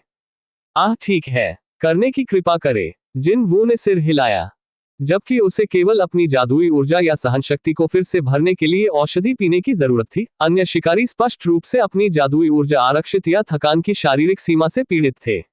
ऐसे शक्तिशाली राक्षस से लड़ने के बाद ब्रेक लेना जरूरी था, भले ही वह छोटा ही क्यों न हो। पाक जोंग सू अब जिन वू के बगल में खड़ा था। उसने राक्षस के शव को घूर कर देखा और चेहरे पर अजीब भाव लाते हुए बोला, यह बड़ी मुसीबत होने वाली है। जिन वू ने अपनी नजर पाक जोंग सू पर डाली। उत्तरार्ध जारी रहा। दुर्भाग्य से ऐसा लगता है कि यह छापेमारी आसान नहीं होगी। सोचने के लिए हम शुरू से ही एक जुड़वा सिर वाले राक्षस में भाग लेंगे। उसने मुस्कुराहट के साथ जिन वू की ओर देखने से पहले अपनी ठुड्डी को रगड़ा। क्या आप जानते हैं कि ट्विन हेड राक्षस का उपनाम क्या है? जिन वू ने अपना सिर हिलाया और बूढ़े व्यक्ति ने ऐसे उत्तर दिया जैसे उसे उस उत्तर की उम्मीद थी। ये कब्र का रखवाला है। क्या यह उपनाम इसलिए पड़ा क्योंकि यह इतना शक्तिशाली राक्षस था जिसने बहुत से लोगों को मार डाला था? हालांकि पाक जोंग सू का स्पष्टीकरण जिन वू के अनुमान से बहुत दूर था। बात यह है कि वृद्ध व्यक्ति ने अपनी दृष्टि गुफा के भीतरी भाग में गहराई से डाली। कम से कम उसकी आंखों में अभी भी अंधेरे में डूबी गुफा के दूसरी तरफ से एक अशुभ आभा निकल रही थी। जब आप किसी से कालकोठरी के मालिक के रूप में मिलते हैं तो ठीक है, लेकिन जब आप शुरुआत में ही किसी से मिलते हैं तो ठीक है, आप पाएंगे कि यह कालकोठरी है। अपना वाक्य पूरा करते समय पाक जोंग सू चिंतित लग रहा था। ये कालकोठरी मरे हुए राक्षसों से भरी है। हंटर एसोसिएशन की आपातकालीन हॉटलाइन पर एक जरूरी कॉल आई। फोन करने वाले की आवाज एक युवा किशोरी लड़की की थी। क्या यह एसोसिएशन है? कॉल कनेक्ट होते ही कॉल सेंटर कर्मचारी ने लाइन के दूसरी ओर से आ रही डरी हुई सिसकियों को सुना और महसूस किया कि कुछ गड़बड़ है। हाँ, यह है। कृपया बोलें। मैं सिसक रही हूँ, मेरे स्कूल में बाहर राक्षस हैं। बाहर? आप ये कॉल कहाँ से कर रहे हैं? मैं छिप रही हूँ, मैं अपने फ्रेंड के साथ थी, मैं बाथरूम में हूँ। उसकी सिसकियों का मतलब था कि उसके शब्द लगातार काटे जा रहे थे और बातचीत जारी रखना मुश्किल हो रहा था। हालांकि कॉल सेंटर कर्मचारी इतना अनुभवी था कि उसने उन लड़खड़ाते शब्दों को जोड़कर पता लगा लिया कि यह लड़की क्या कहना चाह रही है। तुरंत एसोसिएशन के मुख्य भवन में एक जरूरी संदेश भेजा गया। राक्षस स्थानीय स्कूल में दिखाई दिए, एक ने पीड़ित की पुष्टि की, मुखबिर छिपा हुआ था। क्या ऐसा हो सकता है कि किसी स्कूल के अंदर कालकोठरी तोड़ दी गई हो?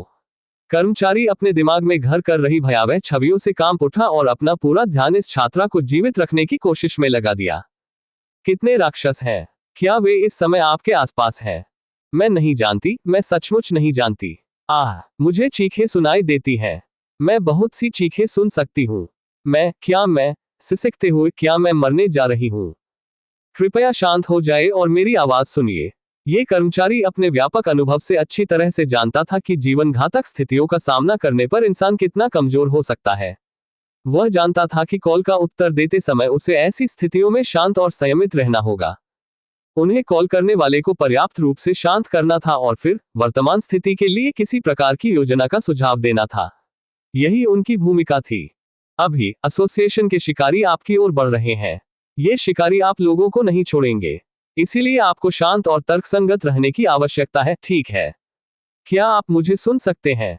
वास्तव में मैं उस स्थिति में सिसकते हुए, क्या मैं जीवित रह सकती हूँ? लाइन के दूसरी ओर से आ रही आवाज धीरे धीरे घबराहट की स्थिति से उबर रही थी। यह एक अच्छा संकेत था। कर्मचारी को लगा कि वह छात्रा को शांत कराने में सफल हो गया और फिर उसने वह सवाल पूछा जो छात्रा की जान बचाने में सबसे अहम साबित हो सकता है। किसी भी संयोग से वे राक्षस, क्या आप जानते हैं कि वे किस प्रकार के राक्षस हैं? हाँ, मुझे पता है। मैंने उन्हें देखा था टीवी पर। वे कौन से राक्षस हैं? यदि राक्षसों की इंद्रियां कमजोर थी और वे अपनी आंखों का उपयोग करके मनुष्यों का पीछा करते थे, तो बाथरूम में छिपना कुछ समय के लिए एक उपयुक्त समाधान के रूप में काम करेगा। कर्मचारी ने प्रार्थना की कि इसके बजाय ऐसे राक्षसों ने स्कूल पर आक्रमण किया है। उनके पास मानव शरीर हैं, लेकिन उनके पास बदसूरत चेहरे हैं। और उनकी त्वचा हरी है। ये हो सकता है। कर्मचारी की आंखें और भी चौड़ी हो गईं। ओर्क्स, क्या वे ओर्क्स हैं?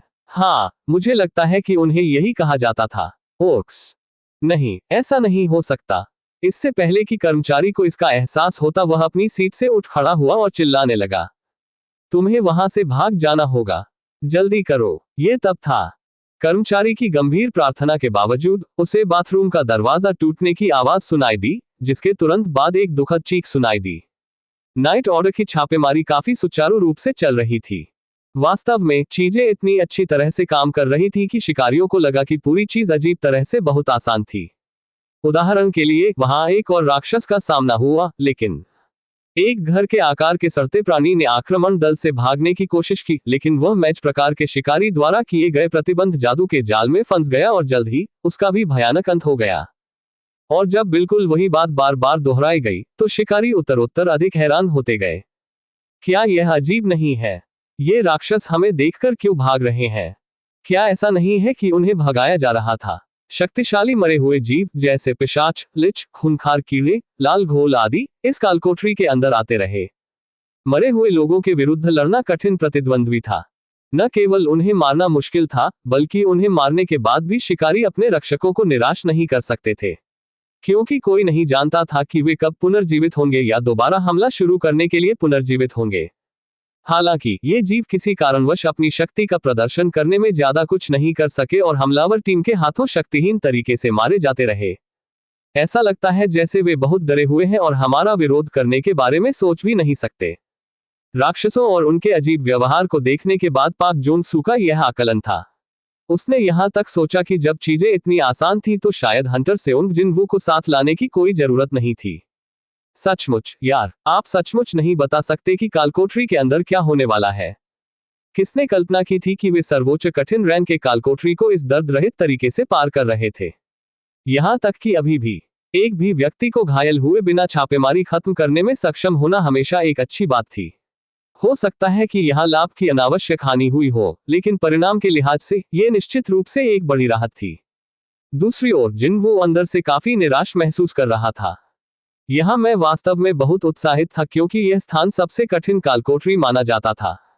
कालकोठरी के गहरे हिस्से से अभी भी वह विशाल जादुई ऊर्जा रिस रही थी, लेकिन अगर चीजें इसी गति से चलती रहीं तो क्या वह कोई अनुभवन अर्जित कर पाएगा?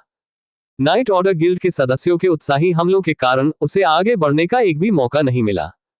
जिनवू ने अंदर ही अंदर आह भरी, लेकिन तभी उसने अचानक अपने कदम रोक दिए। जब जिनवू ने उसके पीछे देखा तो हील जियोंग ये रिम भी रुक गई। क्या बात है सियोंग हंटर महोदय, क्या कोई चीज हमारा पीछा कर रही है? जिनवू ने उसे उत्तर नहीं दिया। दरअसल उसका दिल इतनी जोर से धड़क रहा था कि उसके पास उसके सवालों का जवाब देने की भी कोई गुंजाइश नहीं थी। ये हो सकता है। जिनवू की आंखें जैसे ही वे इस कालकोठरी के बाहर की ओर देखने लगी, हिंसक रूप से कांपने लगी। तभी जियोंग येरिम को भी एहसास हुआ कि कुछ गड़बड़ भी है।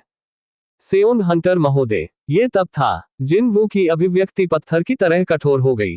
स्कूल के हर कोने से दिल दहला देने वाली चीखें उठने लगी। आधे से भी कम छात्र स्कूल से जीवित भागने में सफल रहे।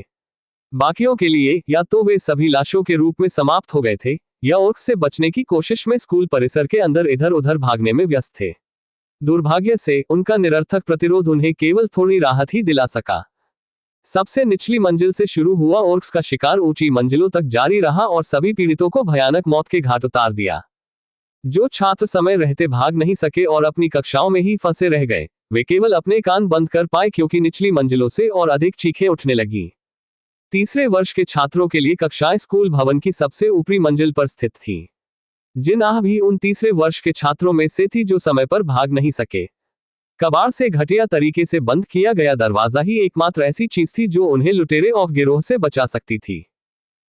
पुरुष छात्रों ने अपने कांपते हाथों से कुर्सियां और पोछा या जो कुछ भी हथियार के रूप में काम आ सकता था उसे पकड़ लिया, लेकिन उनमें से किसी ने भी डरे हुए छात्रों में आत्मविश्वास की भावना पैदा करने में मदद नहीं की। नहीं, वे बस इतना कर सकते थे कि ओर्क्स के उनकी कक्षा में कदम रखने से पहले शिकारियों के आने की प्रतीक्षा करें और उत्साहपूर्वक प्रार्थना करें।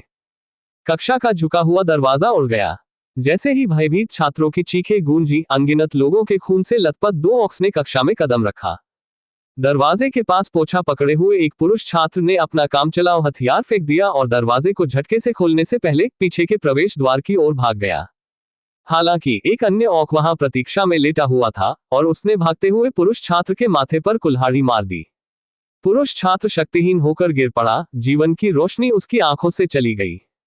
कक्षा के दोनों प्रवेश द्वार अब ओर्क्स द्वारा बंद कर दिए गए थे। बाकी छात्र जोर जोर से चिल्लाने लगे और खिड़कियों के सामने भीड़ लगाने लगे, लेकिन वे सभी जानते थे कि नतीजे काफी हद तक वही होंगे, भले ही उन्होंने छठी मंजिल की खिड़की से बाहर कूदना चुना हो या ऑक्स द्वारा पकड़ लिया गया हो। भाई, ऑक्स से दूर जाने की कोशिश में कक्षा के कोनों की ओर भाग रहे छात्रों के बीच खुद को फंसा हुआ पाकर जिन-आह ने अपनी आंखें बंद कर ली और जिनवू को बुलाया। उसका भाई रैंक कैस हंटर है। वह उसे पुकारती तो ऐसा लगता जैसे वह तुरंत यहीं आ जाएगा। यही उसकी एकमात्र आशा थी। छात्रों को हर तरफ से घेरने के बाद ऑक्स ने आगे बढ़ना बंद कर दिया। वे एक दूसरे से अपनी मातृभाषा में बातचीत करने लगे। मालिक, वहां एक इंसान है जिससे जादुई ऊर्जा निकल रही है।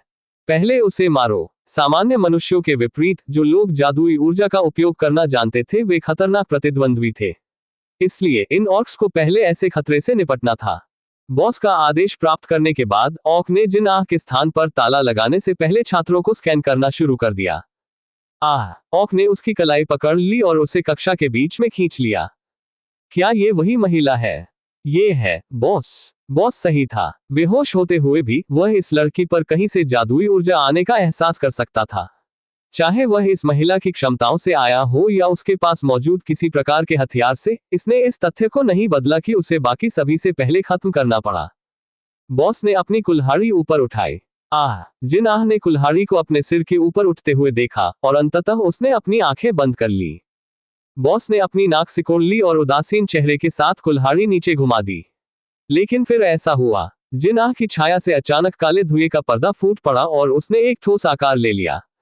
उन्नत स्काउट के बॉस की भौहें आश्चर्य से ऊंची हो गईं, क्योंकि उससे अभी एहसास हुआ कि काला कवच पहने एक हाई ऑक अचानक उसकी कलाई को पकड़ने के लिए कहीं से प्रकट हुआ। इसीलिए इससे पहले कि हैरान ऑक कुछ कह पाता, हाई ऑक ने एक साधारण मुक्का मारा और राक्षस के सिर को फूटते तरबूज की तरह चकनाचूर कर दिया।